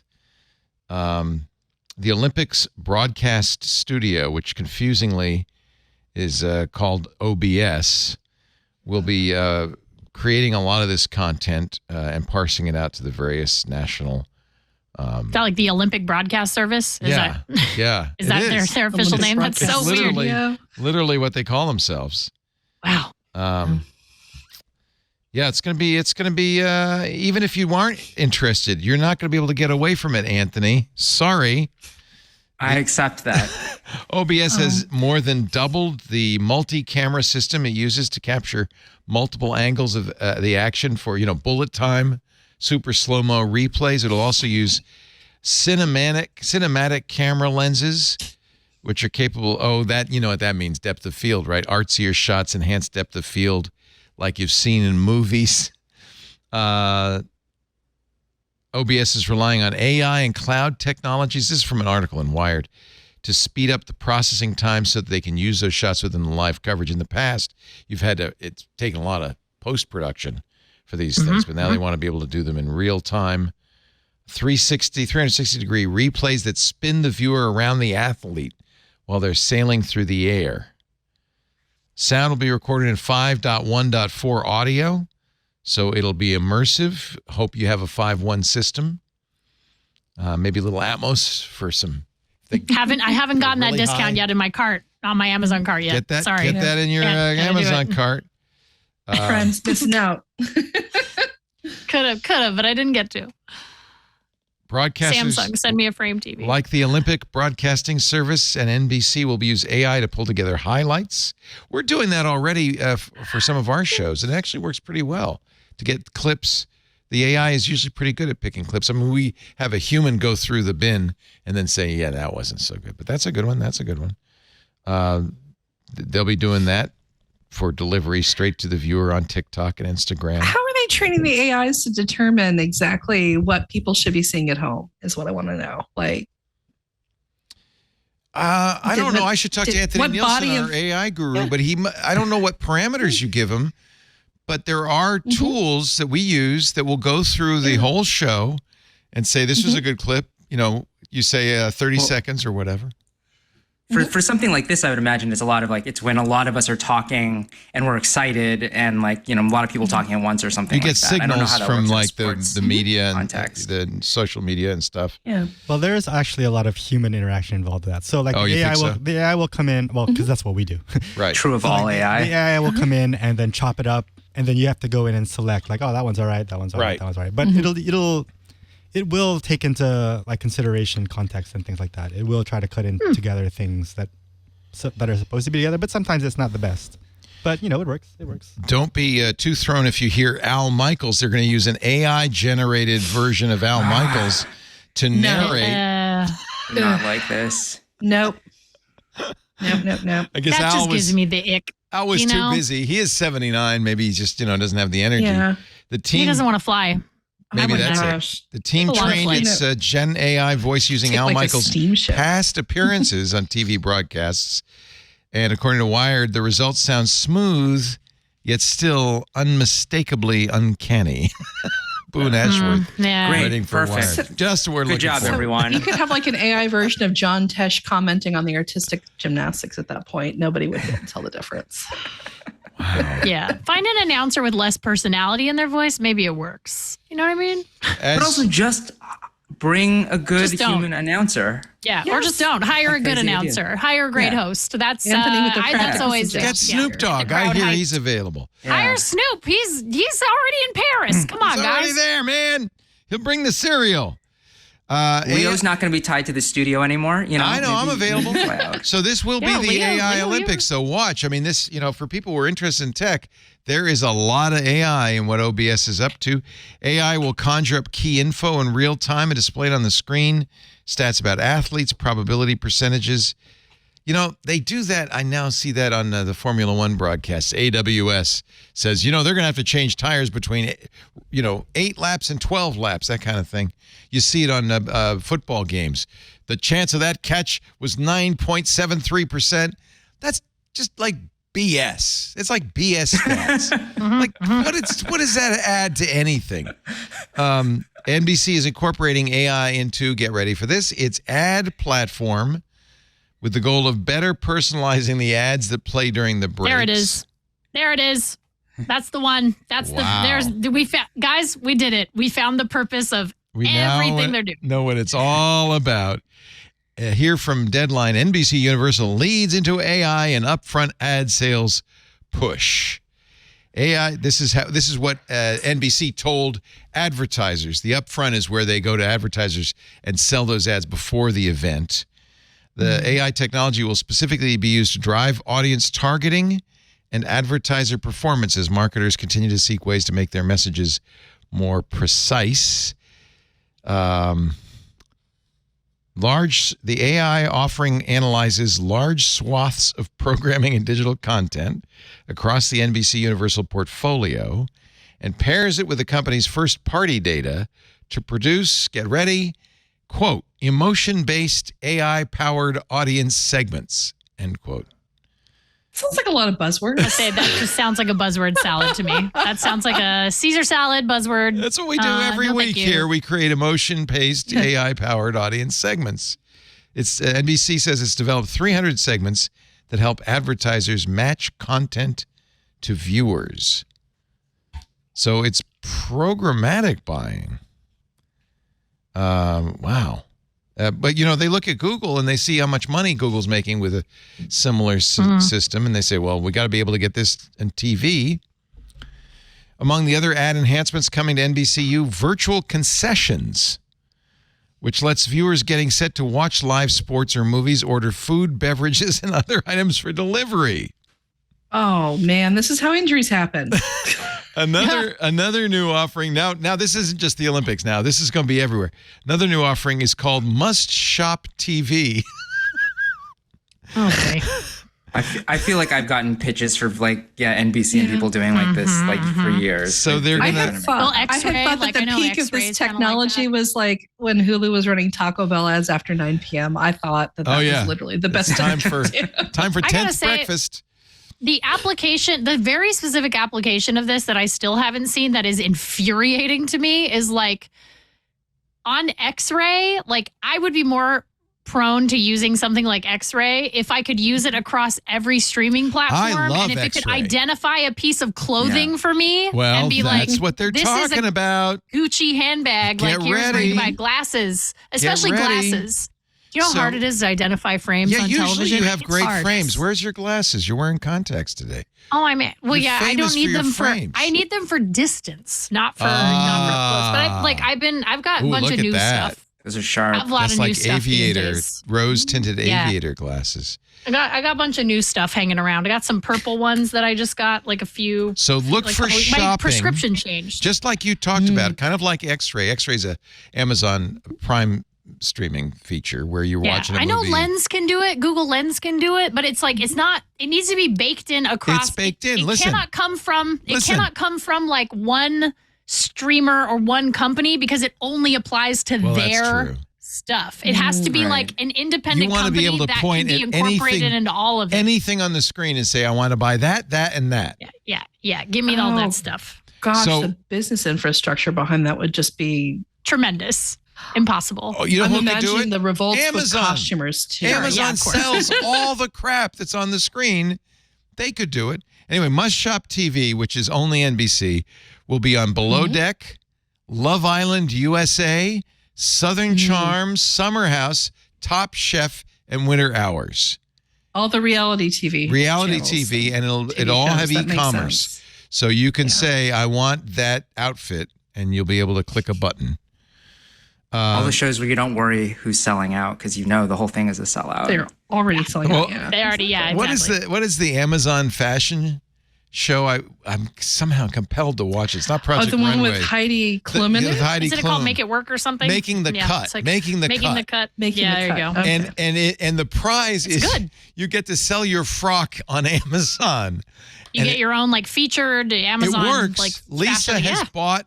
She says, "Oh, I like that," and has bought stuff that she Yeah, sees on Making I have the too. Cut. Well, I have too. I it like works. some of the week winners. I'm like, ooh, that is a really cool dress, or like that's really awesome. But then sometimes the mass manufacturing version Isn't of it quite is as like good. No. it's not quite as good because it's like you can't have as many pockets, or like Right. they have to make some sacrifice for mass manufacturing that makes it like not worth my Mark worth my money or Marshall, time. who's chairman of global advertising at NBC, says, get ready for this quote. This, you should use this, Anthony, on your next piece.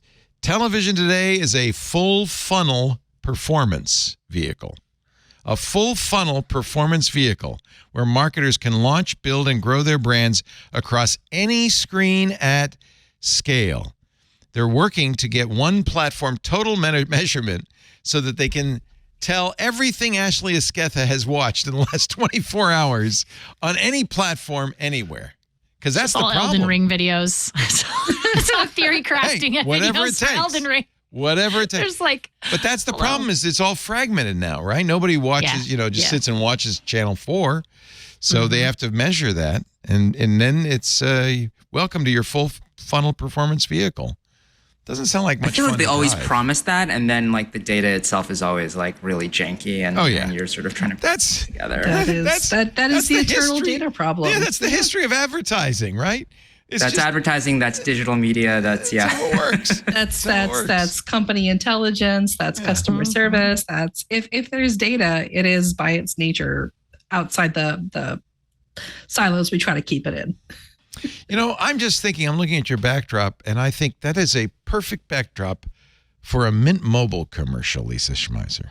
Ah, so Isn't true. it? You're very minty, Yeah. minty fresh. This portion Call of Ryan This Reynolds. Week in Tech.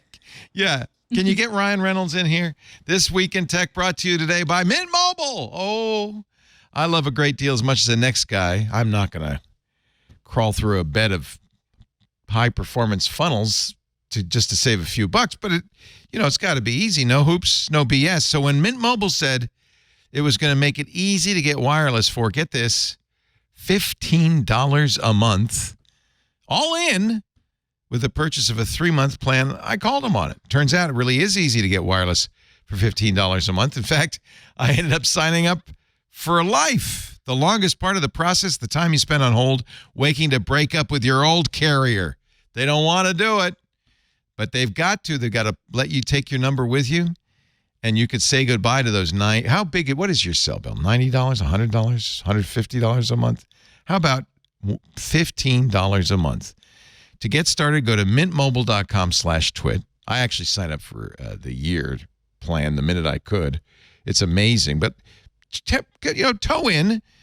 You'll see right now all 3-month plans, all of them $15 a month. That's including the unlimited plan. That's for the first 3 months. So you really get a chance to see what you think. I did that and then immediately bought the unlimited plan for a year. All plans come with high-speed data and unlimited talk and text delivered on the nation's largest 5G network. It's T-Mobile. So if you get good T-Mobile coverage now, you'll get great Mint Mobile coverage. You can use your own phone with any Mint Mobile plan. Bring your phone number, bring your existing contacts. They make it very easy, and there's never a charge to switch. Find out how easy it is to switch to Mint Mobile and get 3 months of premium wireless service for $15 a month. And I love these new, and this is thanks to the FCC, the new broadband facts, the nutrition labels. They're right there on the page, so you know exactly what you're getting. Now, to get this new customer offer and your new 3-month premium wireless plan for just $15 a month, you go to mintmobile.com/twit. That's Mint Mobile, mintmobile.com/twit. Cut your wireless bill to $15 a month at mintmobile.com/twit. $45 upfront payment required. That's, $15 a month for 3 months. New customers on first 3-month plan only. Speeds are slower above 40 gigabytes on the unlimited plan. Additional taxes, fees, and restrictions apply. See Mint Mobile for details. mintmobile.com/twit. I'm sorry that Ryan Reynolds was not here to do that ad for you, Lisa. I wish he were.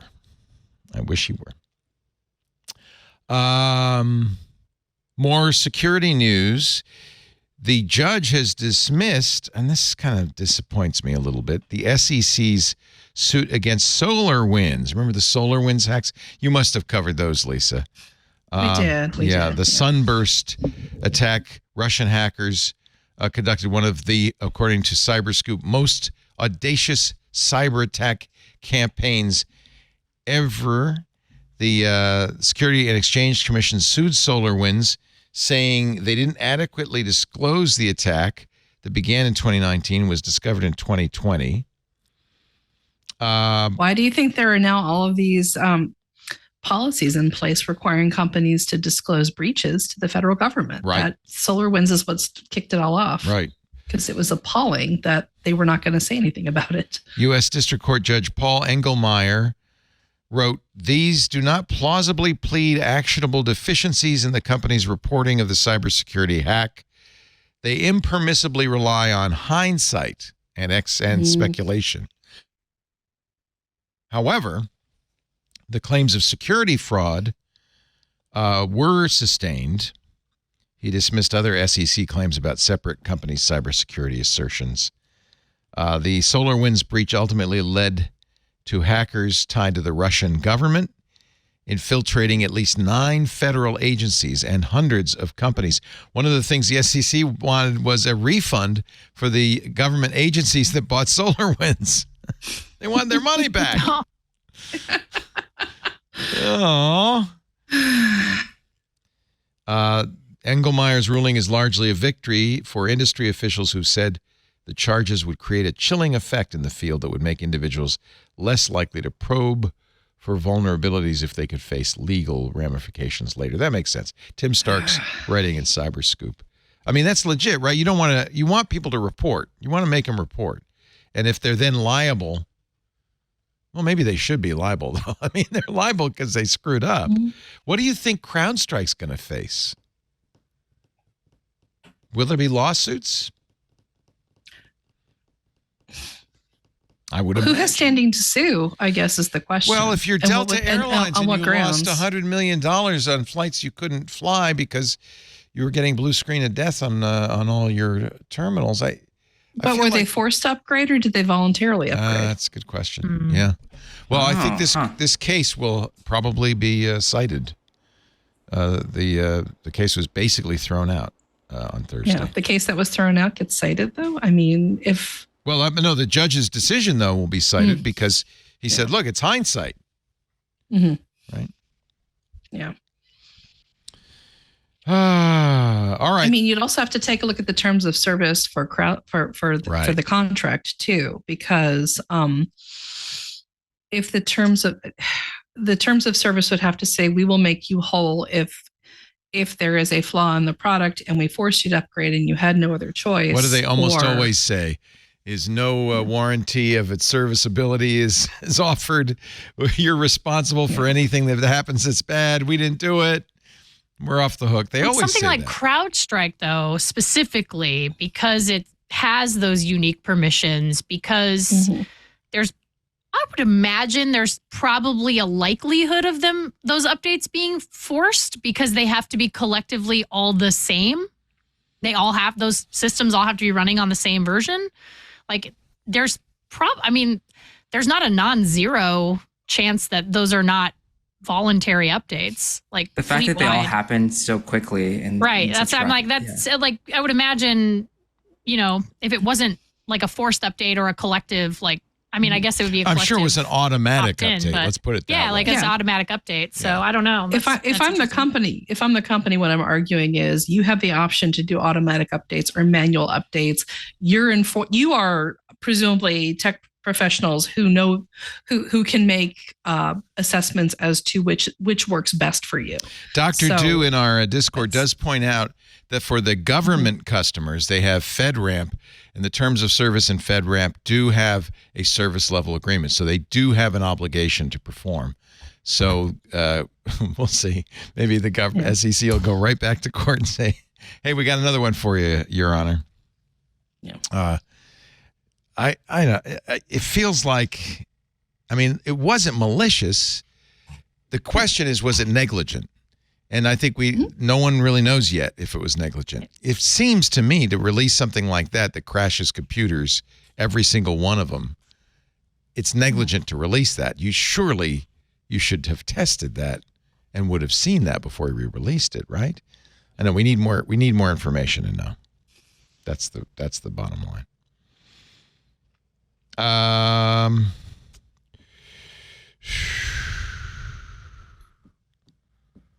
What else we got going on here? The FBI, you may remember after the attempted assassination of President Trump, the FBI took the shooter's phone, a newer Samsung model, and said, got into it really quickly. Yeah, they said initially we can't get into it. The Cellebrite software that they had, the FBI office there in Pennsylvania didn't work. So they went to Cellebrite, which is an Israeli company that supplies phone breaking and technology to various security agencies in the U.S. They went to Cellebrite, and Cellebrite, by the way, Cellebrite refuses to comment. So does the FBI. This is from Bloomberg.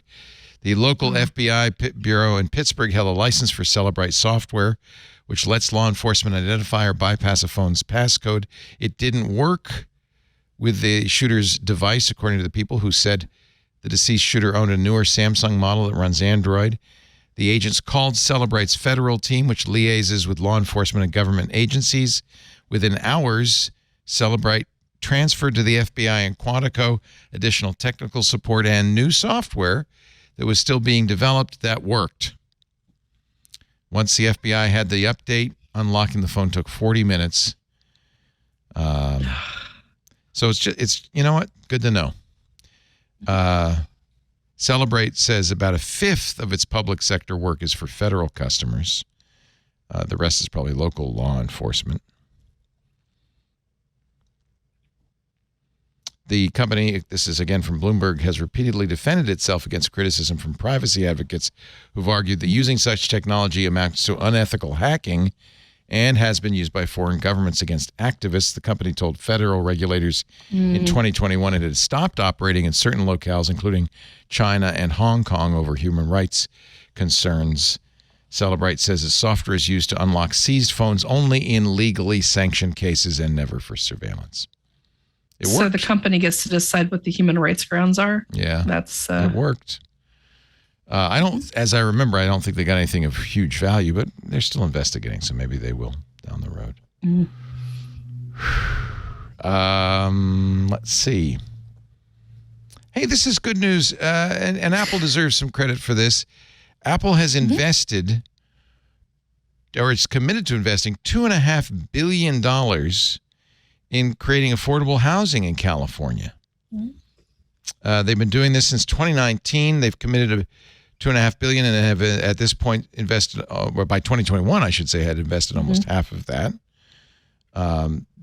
This is to create affordable housing across the state, although the most recent one is Apple teaming up with the San Francisco Housing Accelerator Fund, launching a Bay Area Housing Innovation Fund to make loans to help new affordable housing developments. Good for them. I think there's probably a little bit of self-interest You gotta, nobody can afford to live in the Bay Area anymore, and you want to hire people. You might need to build more housing. 4 projects creating over 400 new homes in the greater San Francisco region in the next 2 years.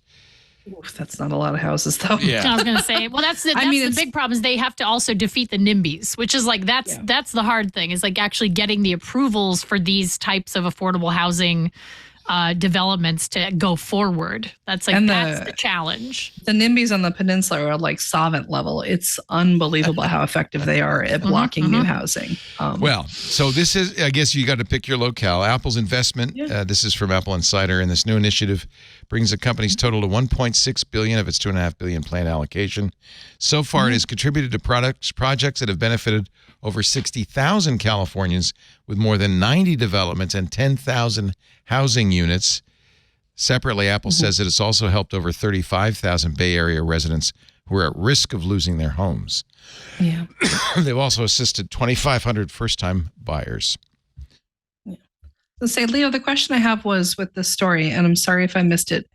Are the houses they're targeting, are they supposed to be for Apple employees, or are they just going to be for? Okay, good. No. Because I was going to say that if you're somebody who is being wooed by Apple, it's not just you. Your question is going to be, how are the schools, or what are the options for parks and things like that? If teachers can't afford to live here, the schools are going to be terrible, This is to ease housing pressure. They do get some benefit indirectly, of course, because those people won't be occupying other, it helps in general.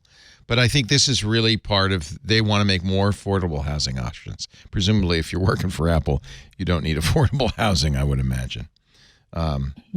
Anyway, good for Apple. They deserve some credit for that, giving back to their local community.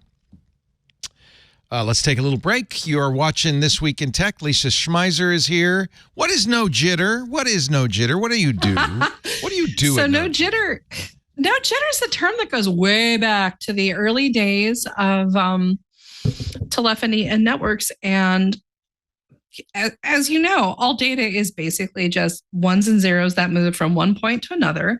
And the biggest technical challenge for things like video and audio was, how do you move this incredible volume of information in such a way where it gets downloaded and processed by people smoothly, so there's no jitter in the voices? And when No Jitter was founded, it focused a lot on telecom and the technical challenges around audio video.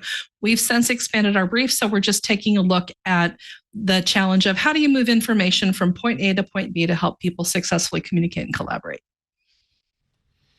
Bravo. Is it nojitter.com? Yes, we are. We are at nojitter.com. Nice. Congratulations. It's great to have you, Lisa. And sorry you're not in studio with your Girl Scout cookies, but that's probably for the best. Well, Leo, we're going to figure out a way to get them to you all next year, too. Without a studio, you can't do that. I don't know, man. I figure we can mail them out to you. You have websites where you can order them, and there's free shipping promotions that go on at least once a season. Mm-hmm. We should mention Lisa is you call it a scout leader now? What do you call it now? I do lead a Girl Scout troop. Okay. So the Boy Scouts are Scouts, but the Girl Scouts are still Girl Scouts. We are, because for the Girl Scouts of Northern California, the umbrella is over anybody who has ever identified as or experienced life as a girl and wants to be part of the community. Well, that's good. That's pretty open. That's wonderful. Yeah. Very nice. Very nice. Also here, Ashley Esqueda, gamer and Rowdy Skeleton at rowdyskeleton.com. What are you playing these days? Elden Ring. Elden Ring still Tree. The new DLC. Well, the Shadow of the stuff. Erd Tree DLC. Yeah. It just came out a few weeks ago. And you like it? Man, might be the best DLC I've ever played. What? It's really good. It's really good. And is it still really, really, really hard? It is. Yeah. Just checking. I'm not checking for a friend. I'm asking for a friend. I'll say this. I am not a hardcore Soulsborne player at all. Like I would not categorize myself thusly. I use the mechanics that have been provided by From Software in the game to play the game. So I use things like Ash summons and there's other stuff you can use. There are some purists From Software, like Soulsborne purists who will say using that stuff is like cheating or like whatever. But I say, if Miyazaki says he's terrible, literally the creator, he's like, I'm terrible at these games and I use these game mechanics. If in the game, it's meant for you to use. So, and I'm doing fine. Like, I'm dying a lot. I mean, that's the whole point of those games. But like, it's fine. You just have to go forward. I agree with WAPO, Gene Park over at Washington Post. He's like, you have to play this game. You have to play any Soulsborne game like very fearlessly, meaning you cannot be afraid to like lose your runes, which is the currency in the game that allows you to like level up. Yeah. But it's like, if you die, you can go get your runes and pick them back up. But if you die again before you pick them up, you lose all the runes. So that's the only real penalty for dying over and over again. There's no like equipment penalties or repair. Like, you don't have to do any of that stuff. Just don't die twice. Just don't die twice before you grab your runes again. But the thing is like, you got to just be afraid to lose. You got to not be afraid to lose the runes. You got to just go forward and enjoy it. Like, I'm really enjoying it. I'm dying a bunch, failing a lot, but really enjoying it. Getting absolutely washed over and over again. But really loving it somehow. I find that frustrating, but I watch my son, who's very good at this stuff. He loves Elden Ring. Michael, he's 21. And I watch him and he's very good and he beats, but you got to be patient because you're going to get beat a few times. Yeah. 100 times. It's a whole thing about, like, oddly enough, I don't know why I love getting murdered in that game because it's usually you got no choice. It's dumb and terrible. It's just, you got no choice. It's like, you know, it's going to happen. And sometimes like when you die, it's like very unexpected and really funny. So you might like, you know, fat roll yourself right off of a staircase, like on accident and stuff. So it's just like, that game is hilarious in a lot of inadvertent ways, but I'm really loving it. And kudos to the From Software team who just made this absolutely incredible, expansive, rich DLC that we absolutely do not deserve. And somehow they gave it to us. So nice. I'm very grateful for that. You have to love the bosses and how it's just when they kill you, it's like, wow, that was... I'm honored to be slaughtered by them. I'm like, thank you. Yes, okay. Grudging respect. Well done. Yeah, I'm like, thank you. Sir. Please, once more, please. Let's try Would you that kindly? Again. Like, yeah. Anthony Ha, what are you watching? You said you original content's about, your favorite streams. What's your favorite right now? Well, I was keeping up with the new Doctor Who on Disney Plus. I mean, that wrapped a month or two ago, but I was a huge Doctor Who fan, 10 years ago. Did you see it as a kid? I'm trying to figure out what the appeal is. You didn't? No. It's like Star Trek, but goofier. So if you like, just sort of classic TV science, like you have to have a comfort with goofiness. And I think that is, even because they have like scary or serious episodes, but like there's this core of goofiness and you have to get comfortable with that. If you are comfortable with that, I think that actually is what really makes it like sing, because it's a show that can do anything in a way that I don't know is true of any other show. You also write sci-fi, and I loved this piece you wrote for PBS, how science fiction confronts the real isolation of space. I think we learn a lot about life and what technologies we want to pursue and what we want to do from sci-fi. It is kind of in some ways the inspiration for so much of what we do these days. I agree. I think also we want to try to like watch and read science fiction with like a somewhat critical lens, because I think sometimes people like, watch these dystopian things and they'll just be like, oh, this is great. This is what I actually want to make in real life. And then the writers are like, wait, this is supposed to be a warning, not an encouragement. Yes. If we only had known at the time, then everything would have been better. Unfortunately, we thought it seemed like a good idea, flying cars and all that. Thank you, Anthony. Thank you, Lisa. Thank you, Ashley, for being here. We appreciate it. It's great to have you on the show this week. Our show brought to you by NetSuite. The less your business spends on operations, on multiple systems, on delivering your product or service, I've learned this lesson, the more money you have and the more money you get to keep. Margin. It's all about margin. In order to reduce costs and headaches, smart businesses are graduating to NetSuite by Oracle. NetSuite is the #1 cloud financial system, bringing accounting, financial management, inventory, HR, all into one platform. And you know what? That gives you one source of truth. With NetSuite, you reduce IT costs because NetSuite lives in the cloud. No hardware required. And you'll love it that you can access it from anywhere.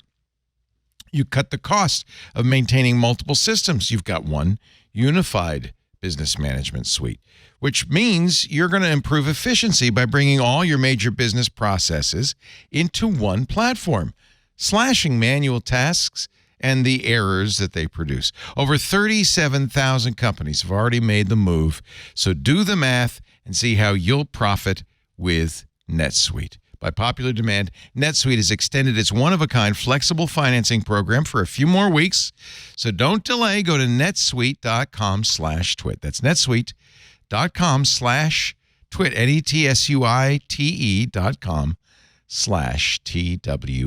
netsuite.com/TWIT to learn more. NetSuite.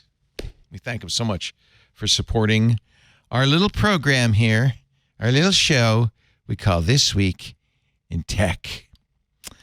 We haven't talked about AI hardly at all, except for maybe in the context of bringing you more advertising. This is from VentureBeat. To me, this is where AI really shines. Microsoft has created a new AI system called SpreadsheetLLM. This is in Microsoft Research, but I think this is exactly the right idea. It's an AI model designed to work with spreadsheets. Just spreadsheets. Brilliant, right? It's possible, I think, for an AI to do much better in a narrow domain than trying to get it to do everything all at once. Mm-hmm. What do you think? Lisa, you agree? It'd be amazing if it works. I think it's amazing if it works. If it works. So true of so many AI things. So true, yeah. It's like, in theory. Well, it gets it right half the time. So I get pitched on a lot of companies that talk about, it will improve worker productivity and it will make workers so much more productive. And I want to put the productivity conversation aside for just a few minutes because that's like a whole other thing. But you rarely get anything concrete, such as, it will look through a spreadsheet and pull out the biggest insights you need, like which numbers are going down by double-digit percentages, or how is the data trending in this specific column? And honestly, that's why people have spreadsheets, is because they have to look at all this information and organize it and then be like, what is it trying to tell me? So if AI can do that for you, the same way that you get like a dashboard that tells you how your website traffic is trending, or a dashboard that tells you how your email newsletter traffic is doing. If I can have AI that just like pings a message to me in Teams or Zoom or Slack and says, hey, I just took a look at your monthly traffic numbers. Organic search is up by X%. That's a turnaround from last month. That's great because it means I don't have to think about it. I just have to be aware of it. I would love that. That said, anytime, and this is where I bring productivity back into the conversation, anytime you start talking about productivity, my next question is, and then what do you want the workers to do with their time? Or are you expecting increased productivity? Go home. Can we finally start? Go home. Or can we finally start talking about how AI should be used to reduce the work week? Mm-hmm. Because work week. 32 hours, baby. Yeah. Give us a 32-hour work week, man. Like, stop overclocking people and expecting productivity on top of productivity on top of productivity with no visible gain to their quality of life or their compensation. Like, this is the conversation I think we should start having around AI, is anytime you bring up productivity, why do you want to be more productive? Who benefits? What's the gain here? So I think that there's that, I'm going to paraphrase this, and I'm sorry to the person who originally wrote it, but there's that, I believe it might have been a Threads post, but it was just like, I want AI to help me with the tasks that I don't want to do so that I can be creative, not the other way around. I don't want it to do the creativity thing for me so that I have all these like mundane tasks that it can't do. Like that's not how, so I can do more mundane tasks, right? So it's like, I think that to me is always like the North Star. Like when I'm interested in things that are AI based, I'm like, okay, like, is this a thing that's going to enable people to sort of like do the thing that fulfills them, whether that is, either creative or non-creative. It's just like, if you really love crunching numbers, but you hate the administrative aspect of your accounting business, like then that's a thing AI, if you can use that to do the thing that you actually want to be doing with your time that you are an expert at, then that's great. Yeah. There's two things where I wouldn't say I worry, but there's two things I'm keeping an eye on. One of them is, for example, in the contact center area, there's a real push to use AI first to have customers go through like a chatbot thing and funnel out most of your use cases that way. So in theory, the only people the agents have to talk to are really complicated cases who can't solve things with chatbots or online menus and things like that. And I said, but doesn't that mean that you're getting the most difficult customers or the ones who are probably the angriest at this point? And they're like, yeah. And I'm like, isn't that making contact center agents' jobs harder then? Because you're not giving them like a really quick, oh, here's how you reset your password. And they go, yay. And you have like a nice interaction before you get to somebody who's going to make your life miserable for 15 minutes as a go. And the counter argument is always, well, their call volume will increase because this way they're spending less. They're not doing, or rather, that they're doing more complex work, which is innately more rewarding. And I'm all define rewarding. If you take away a little bit of rote work, what you're doing is you're making someone's job harder all of the time, as opposed to giving them some work that is like, okay, I can do this in my sleep. Decompression work. Decompression. That's a beautiful way of putting it. Yes, decompression work.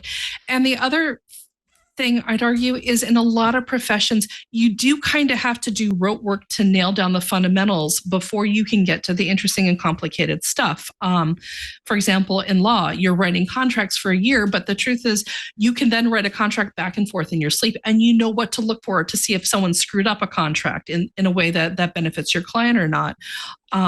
It goes back to that 10,000 hours thing, which I'm not sure is 100% proven by science, but you do master the fundamentals of your job by doing it until it's muscle memory and you're confident in your mastery of it. And if AI takes away some of that, how are we successfully training up successive generations of people in different jobs? I mean, this isn't to say, I'm not advocating for us to go back to, everyone has to hand code HTML and in order to put together a plotline on a reality TV show, you have to have an army of loggers who view every second and log it. I'm not saying that, but I'm saying when we look at AI, we do need to see how is it going to help the experience of how people do their jobs and how is it going to help skill building and acquisition for entry-level workers? Is this when it introduces efficiencies, like what's lost and what's gained? Thank you. Yes. Mm-hmm. I think this is, according to our Discord chat, the quote you were looking for, Ashley, from Joanna Machajowska. I want AI to do my laundry and dishes so that I can do art and writing, not for AI to do my art and writing so that I could do my laundry and dishes. That's the one. Oh, that's great. That's the quote. It's really good. I love that. Great North Star for AI. Like that's the way I want AI to work in my life. Yes. Unfortunately, that's not the way it's working, I is know. it? That's never, no, it's not. It's like just, ugh. Yeah, the art and the writing, that's what we do for our soul and spirit. Mm-hmm. Robots do the dishes, for crying out loud. Doing my laundry doesn't, God, that Foldy Mate, guys, I'm still mad about it. Just how many years was it at CES, Leo? Like 15? Yeah. Wasn't there somebody, so the last thing I saw was, there was somebody back at the home office controlling it. There was a human folding your laundry. But that's a good metaphor for AI. Like, that's a really good metaphor. It's just like it's not there. And it's like, but that's the stuff nobody wants to do. Nobody wants to fold their T-shirts unless they want to. In which case, like, it gives you some sort of sense of like Zen or decompression work, like we were talking about. Yeah, if that's a thing you like to do to decompress, great. But the thing is like, all laundry does is stress me out. Like I hate it. I have ADHD. I have really bad executive dysfunction when it comes to laundry. I'm terrible at it. And like, if I had something to help me do that, like I've had had to create my own little weird microsystem here in the house, like laundry ecosystem that works for me. But it's like, if AI could help me figure that out, that'd be great. Like I use, I really love goblin.tools. I don't know if you've heard of this. It's a little like website. Like if you have ADHD, let me tell you, goblin.tools. You write down the thing you want to do, and it literally uses AI to break it down into like little tasks, tiny little tasks, micro tasks, so that so if you say like, do my laundry or whatever, it will literally give you a list of things that you have to do in order to like do that thing. And do them in that order, by the way. It's like, here's... Do not fold and put away the clothes until you've started the washing machine. It's like, hey, bozo, like you're clearly incompetent because you've come here. And so... This is great, though. But it's like, it's really helpful for me when I'm in a period of like executive function collapse where I'm like, I just don't have it in me to like, to think about this. And I just need these like, it's like eating an elephant, right? It's like one bite at a time. So it's like, I need these tiny little steps to help me get through it. And that's the type of stuff that I feel has been the most like, oddly enough, this little tiny website has been like the practical application of AI that has been the most useful in my day-to-day life. Because it's rooted in how people think and work. Right. Like this is great. This is one of my core critiques of AI in general is I think a lot of it, they're trying so hard to make sure they get money by appealing to the money in companies. But if this doesn't reflect the reality of how people build skills or acquire skills or work productively, it's going to be a net loss over time because people either won't use it or they'll work around it. Yeah, the atrophy is real. Yeah. And I was thinking about the way AI shows up in my inbox, which is it will try to autocomplete sentences in my emails that have no bearing on the sentences that I'm actually intending on typing. So you have to take the time to, no, I did not mean to say that. What I would really love, again, is for an AI system to pop up and say, hey, you've got 200 new messages since last night, which is a thing that happens all the time. And I've triaged them out for you. So here are the ones from inside your organization. Here are the ones from the 3 people you email with the most. Here are 45 PR pitches that you don't have to look at right now. Like that's what I want from AI. I don't want auto completion, and I don't want, we've filtered some of the messages into junk mail. Like that's fine, but I would really prefer not to have to pay that much attention to the mental triaging I do in my email. Break it down. Yeah. Prioritize it for me. Tell me if you know I email these 3 to 5 people the most often, then bump them to the top of the inbox because clearly that relationship's important. Like Lisa, how do we make you the CEO of AI? How do we just install? Where's that? I got to write a letter to the president of AI and just say, you gotta get Lisa in there, guys. Yeah, just ping. Here we go. By the way, I'm sure you know this, but because it happened a couple of years ago, but the company behind the $16,000 AI-powered laundry folding robot. R.I.P. Laundroid. Went belly up. There's the laundry. Very sad. Gosh, it's so many years at CES, man. So many years at CES. That was like a landmark at CES, right? It was like every year I'm like, I got to go visit that folding clothes robot, the laundry robot, see how it's doing. Oh my gosh. Got to check the progress. Well, people with executive laundry folding disorder, might want to get something like that. I can see. That would be so nice. The value. But for now, I have Goblin Tools, and that's a nice site. What a great! That's great. I love. I will say the other thing I really like about it is there's a little. So if you're neurospicy, there's literally little peppers next to the thing, like a little plus sign that generates it. It tells you like how much do you need something broken down from on a scale of one neurospicy to 5 neurospicy. So I have very nice. So I had 3, but let me turn it all the way up to turn it up. Try it again. 5 neurospicies, and then how do I just do it the plus. Again? Oh, okay. Plus. This is so cool. All right, let's do it again. And I think it regenerates itself. Maybe. You got to type it in. Laundry. Now 5 neurospicies. So it'll add some extra stuff. Extra neurospicy. Sort by colors. Check for stains. Load washing machine. Add detergent. Everything. Select water temperature. Start washing machine. Transfer clothes to dryer. Fold and put away clean clothes. Clean lint trap. Put away laundry supplies. Personally, I think the neurospicy scale should be used in every search engine. And like, I'm like, I swear, like I can see the application for it on like YouTube and like other like I just feel like that would be really nice. But yeah, this has been a real oh my god for meal planning and meal recipes planning, and grocery shopping. This would be amazing. super nice. Like how much help do you need doing this? And like just 1 to 5, like just break it down for me literally into micro steps. Or maybe I just need less. Like I need less help this week or more help. Like it's just really nice tool. Like I'm a big fan of Goblin.tools. Like I recommend it to like all of my neurodivergent friends, but also like a lot of my like non-neurodivergent, my neurotypical. Everybody friends. needs this. This is fantastic. It's helpful. I think the genius behind this is it's technology that encourages people to take ownership of domestic labor, as opposed to the wave of startups. The mental load. Well, there were for a while a wave of startups where it was an app. I wish I could remember the name of this company. I think I blacked out from rage and forgot it. But it was an app in San Francisco based, of course, where you press the button and somebody came, picked up your laundry, did your laundry and brought it back to you with a fresh baked chocolate chip cookie on top like mom used to do. And I used one of those. It's called Wash and I was Fold. going to say, I got to tell you, I would 100% use that service. I think the thing that bugged me was they were, it's a high-tech way to do your laundry. I was like, it is not a high-tech way to do That's your laundry. a low-tech It is way. a high-tech way to get someone else to do your to laundry. do your there you laundry. go. Yeah, Right. exactly. So By the way, let's draw a distinction it's- between using technology to do work versus using technology to make someone else do the work, man. Yeah. I mean, And that's like the whole Goblin on-demand too. economy. It's just let's build an app, but then not actually like really And gig it improve out. anything on the back Yeah. end. Yeah. Let's just build an so app that makes it a gig job. You can also Let's make this estimate someone else's job. how long everything takes. So it thinks doing the laundry will take 3 hours and 45 minutes, and it would if it took me 30 minutes to sort clothes by color and fabric. But okay, that's a little long. But it's not just domestic chores. I asked it, I want to tune up my car. How long is that going to take?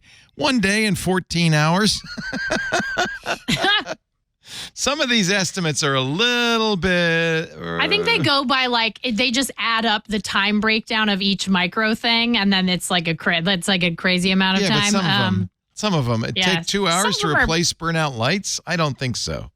How big is your house? 2 How hours. many burnout lights do you have? No, in your car. Top off fluids is needed. 2 hours? I don't think so. Wash and wax the car. I'm just tuning it up, dude. I don't. Yeah, No, this is wonderful. But you're also a 5 spicy, Leo. So it I take set you a it to little 5 longer. spices. I did. Oh, see, 5 spicy. I mean, that's like very detailed, like thorough. I mean, so yeah. Yeah. If you do the 3 one, it's probably like pretty straightforward. Yeah. Not too bad. Let's. But it is a very handy tool. let me Like try shout this. out to I think someone recommended it to me on Reddit. So shout out to whoever. Shout out to recommended it. Reddit. Let me just make a 4 spicy. I'm going to read the next ad. Let's see what it's going to take. Pick up magazine. Yep. Open to the page with the ads. Scan the page for the next advertisement. Focus on the content of the ad. Read the text in the ad. Look at the images or graphics in the ad. Note any contact information or details provided in the ad. Consider the product or service being advertised. Determine if the ad is relevant to you. We might want to do that a little sooner. Let me move that one up just at the top of the list there. And then assess the effectiveness of the ad in grabbing your attention. Thank you. I wonder how long it took to read that ad. Let me just estimate the time, because that sounds like a lot of time just to, an hour and 22 minutes on one ad. How about if I do, let me try it this way, 60 seconds to tell you about Cisco Motific, our sponsor for this segment on This Week in Tech. Outshift, which is Cisco's incubation engine, and very cool, merges innovation with the art of the possible. It's a launch pad for transformative emerging tech. Outshift blends startup agility with corporate strength. Get the best of both worlds to develop next-gen technologies from the ground up, whether it's in AI or quantum technologies, cloud native, and so on. So let me tell you about Outshift's newest AI innovation. They call it Motific. It addresses a critical challenge in the rapidly advancing world of Gen AI, bridging the gap between concept and deployment. This model and vendor agnostic solution supports the entire Gen AI journey from assessment and experimentation to production. Motific accelerates deployment from months to days while safeguarding against Gen AI security, trust, compliance, cost risks, let's not forget that, all while empowering business functions and IT teams to rapidly configure end-user assistance powered by organizational data. This is kind of cool. Motific provides advanced, customizable policy controls to prevent unauthorized access to sensitive data. It helps ensure compliance throughout the entire process. And with deep visibility into operational and business metrics, Motific enables you to track ROI, to optimize costs, to make informed decisions.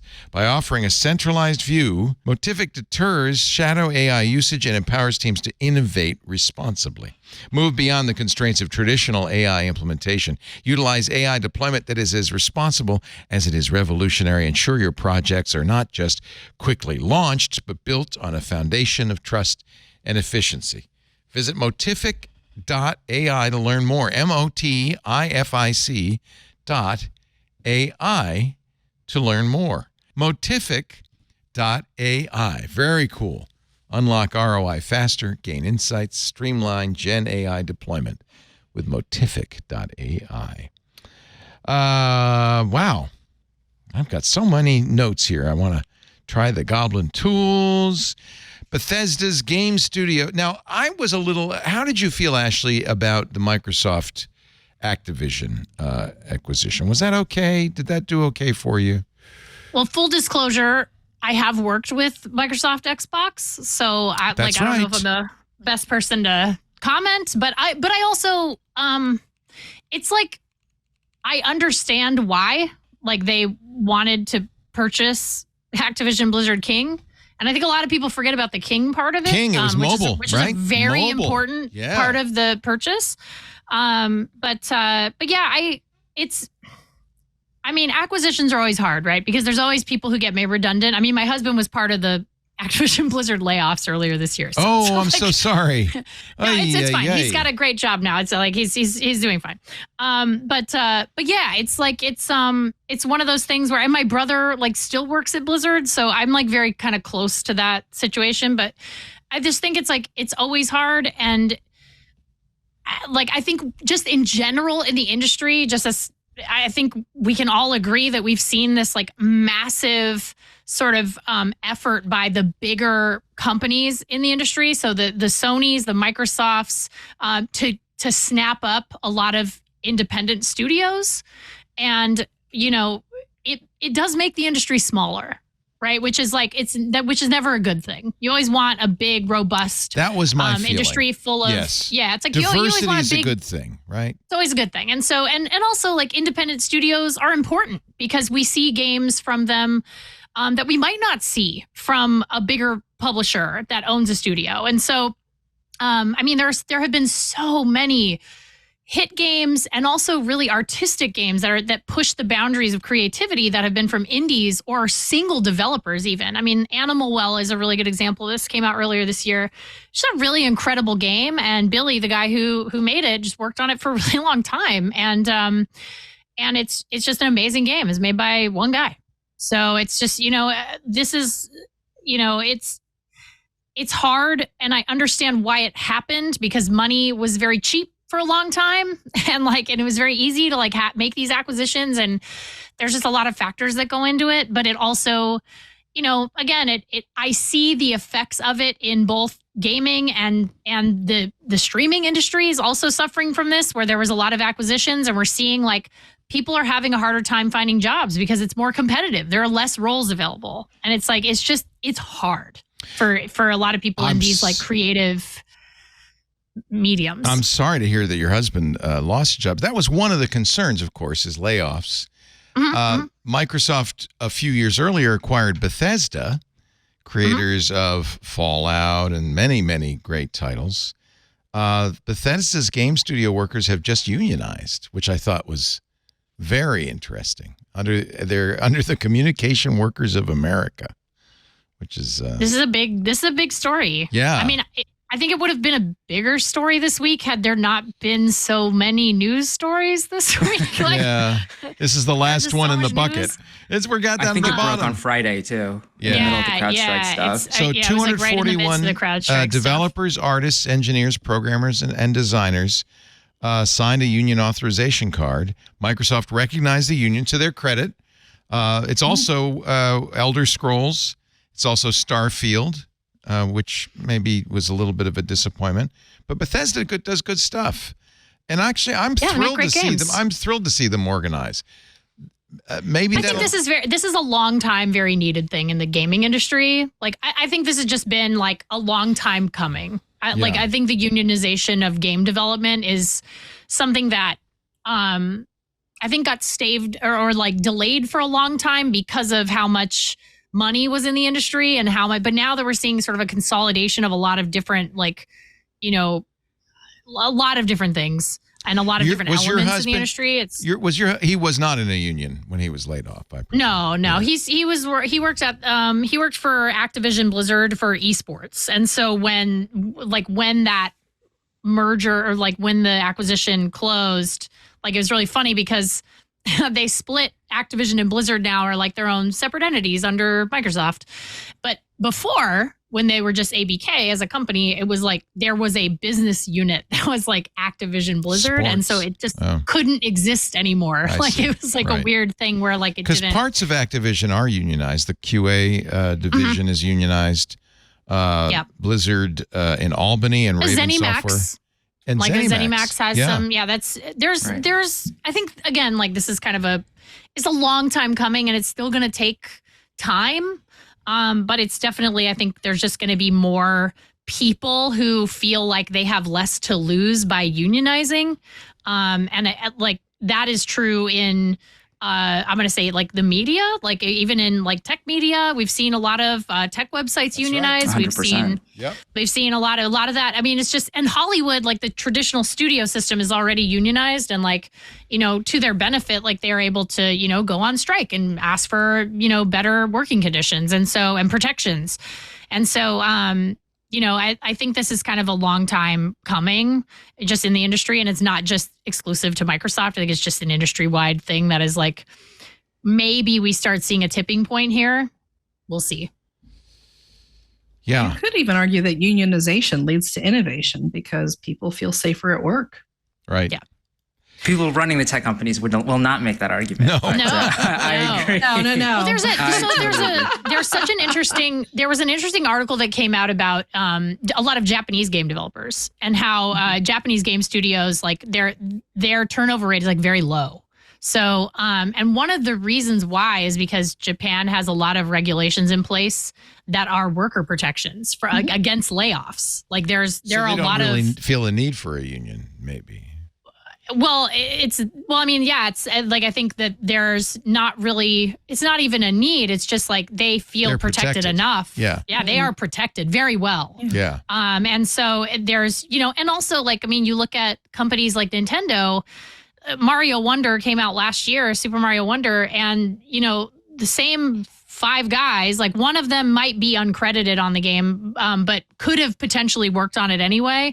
But the 5 men who worked on the original Mario game, like worked on Mario Wonder. So it's like these people work decades working on the same franchise, like not even just within the same company. And this is Legend of Zelda. And you get a same benefit thing. from that. It's very clear you get a benefit. You from that, very right? clearly get a benefit from that. That's you very very much a clearly cultural do. thing, though, because in Japan, like those Benito, our producer, those industries in Japan, and a lot of the corporations, they aren't trying infinite growth. Like that's not their thing. No. Sustainability is a big thing in Japan. Sustainability is the factor there. And also Nintendo has come to the brink, like in the 80s, the early 80s, they were on the verge of bankruptcy. They were on the verge of folding up shop. So so this is like a very and look up what the CEO makes. Look up what the CEO makes at Nintendo. Right. You'll be shocked. Yeah. It's like it's not billions, huh? No, it's like 3 million or something. Wow. It's and very famously, when the Wii U was not a success, then president of the company, Satoru Iwata, was like, I am taking a pay cut. Like, I will not get paid because we want to retain our workforce. Like, these people matter to us. Like, we need to keep them here. And so that was like that's a very like famous example of, how those studios They only kind of pay protect their Miyamoto employees. $2 million a year. See? Such a bargain.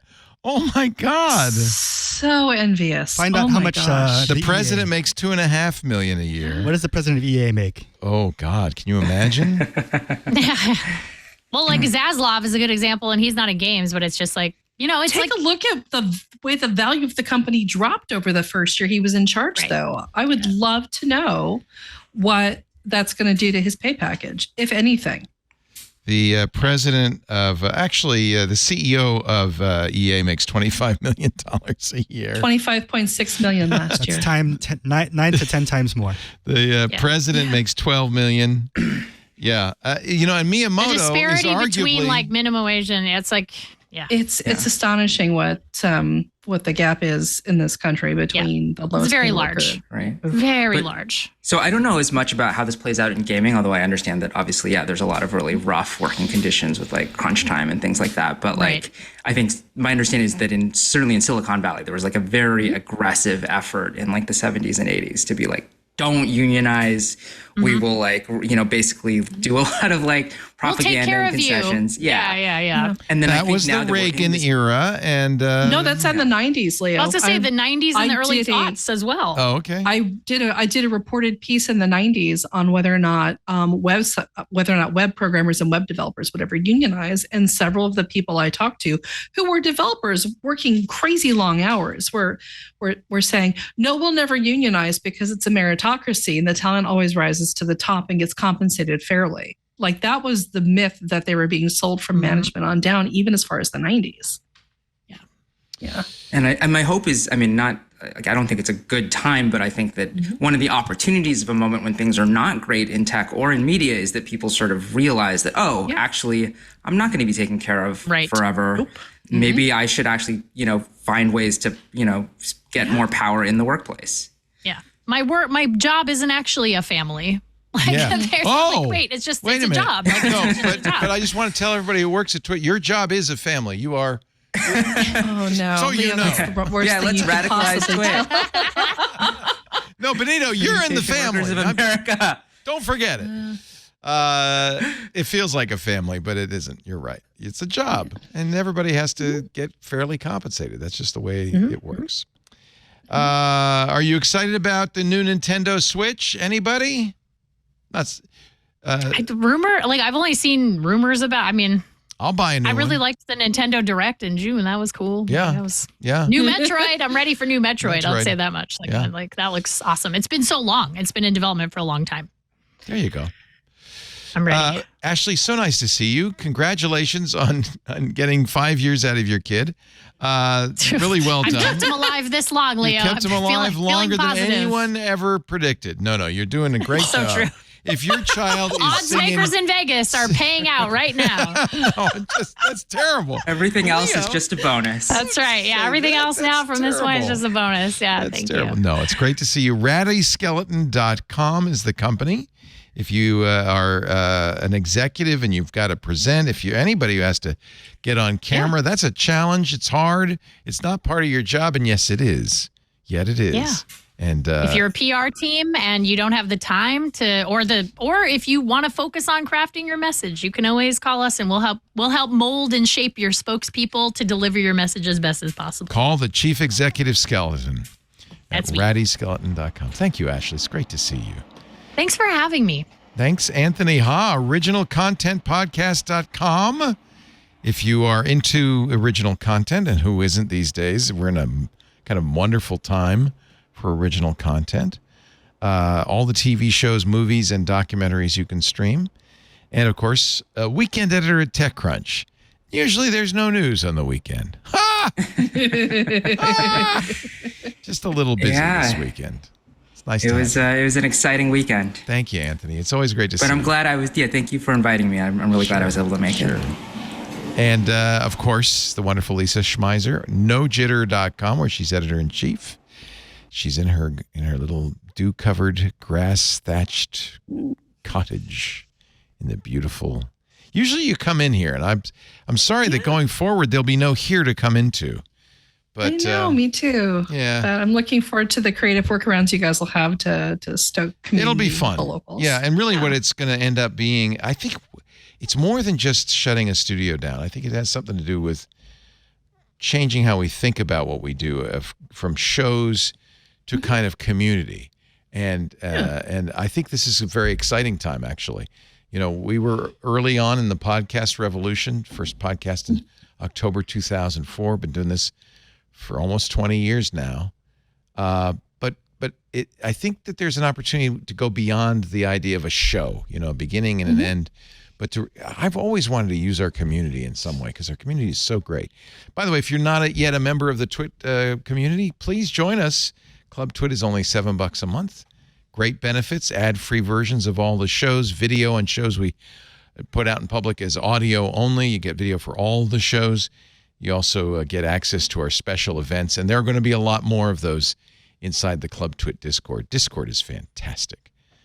What a great social network. It's become my regular hangout now. It will be yours too, because there's such a great group of people in there. Twit.tv/ClubTwit if you want to learn more. And thank you to all our members that made this show possible. Thank you, Ashley and Lisa and Anthony. And thanks to all of you out there. Of course, our producer and technical director, Benito Gonzalez, will continue to work when the studio's closed. In fact, I think your job will be easier, Benito. I hope it will. No? Something. There's lots of buttons to push. I won't have to drive anymore, so that's but you won't have to come in here. You can do it in your house. Thanks, of course, to our studio manager, John Slanina, who will be retiring at the end of the month. Well, maybe at the end of next month. We got a lot of work to do to close this place down. He's been a great part of this network for 15 years. Yeah, it's pretty amazing. Burke McQuinn. Wow. Yeah, I know. It's been a lot. It's so nice for me to come in here, but I think it may be a little harder for them. So we're going to make it a little easier. Going to have a little attic studio. I'll just get up and go toddle up the stairs to the attic. Let's say I'll come in and design it. I designed this right here. Yeah, you did a beautiful job at your place. Yeah. All right. Deal. I'll get a consult. Call Lisa. I'm coming up. Hey, thanks everybody tell her for we're being gonna go here. shopping. We do Twit Sunday afternoons 2 to 5. If you want to watch live, we are now live on every platform we could find. So it's youtube.com/twit/live, but it's also twitch.tv/twit. It's also x.com, where we're usually at the top of the live streams because, there aren't that many live streams, but we're happy to be there. LinkedIn, Facebook. Yeah, we're number 2 right after NBC News. So we're doing all right. 641 people watching on X right now. LinkedIn, Facebook, Kick, wherever you can find streaming. Sunday afternoons, I hope you will watch and join us. But I hope you'll also subscribe to the show. We make audio and video available after the fact, both from our website at twit.tv. There's a YouTube channel dedicated to the video of This Week in Tech. And, of course, you can subscribe in your favorite podcast client. And that way you'll get it automatically the minute it's available. Thanks, everybody, for joining us. We will see you next time. In the meanwhile, another Twit is in the can. This is amazing. Doing the Twit.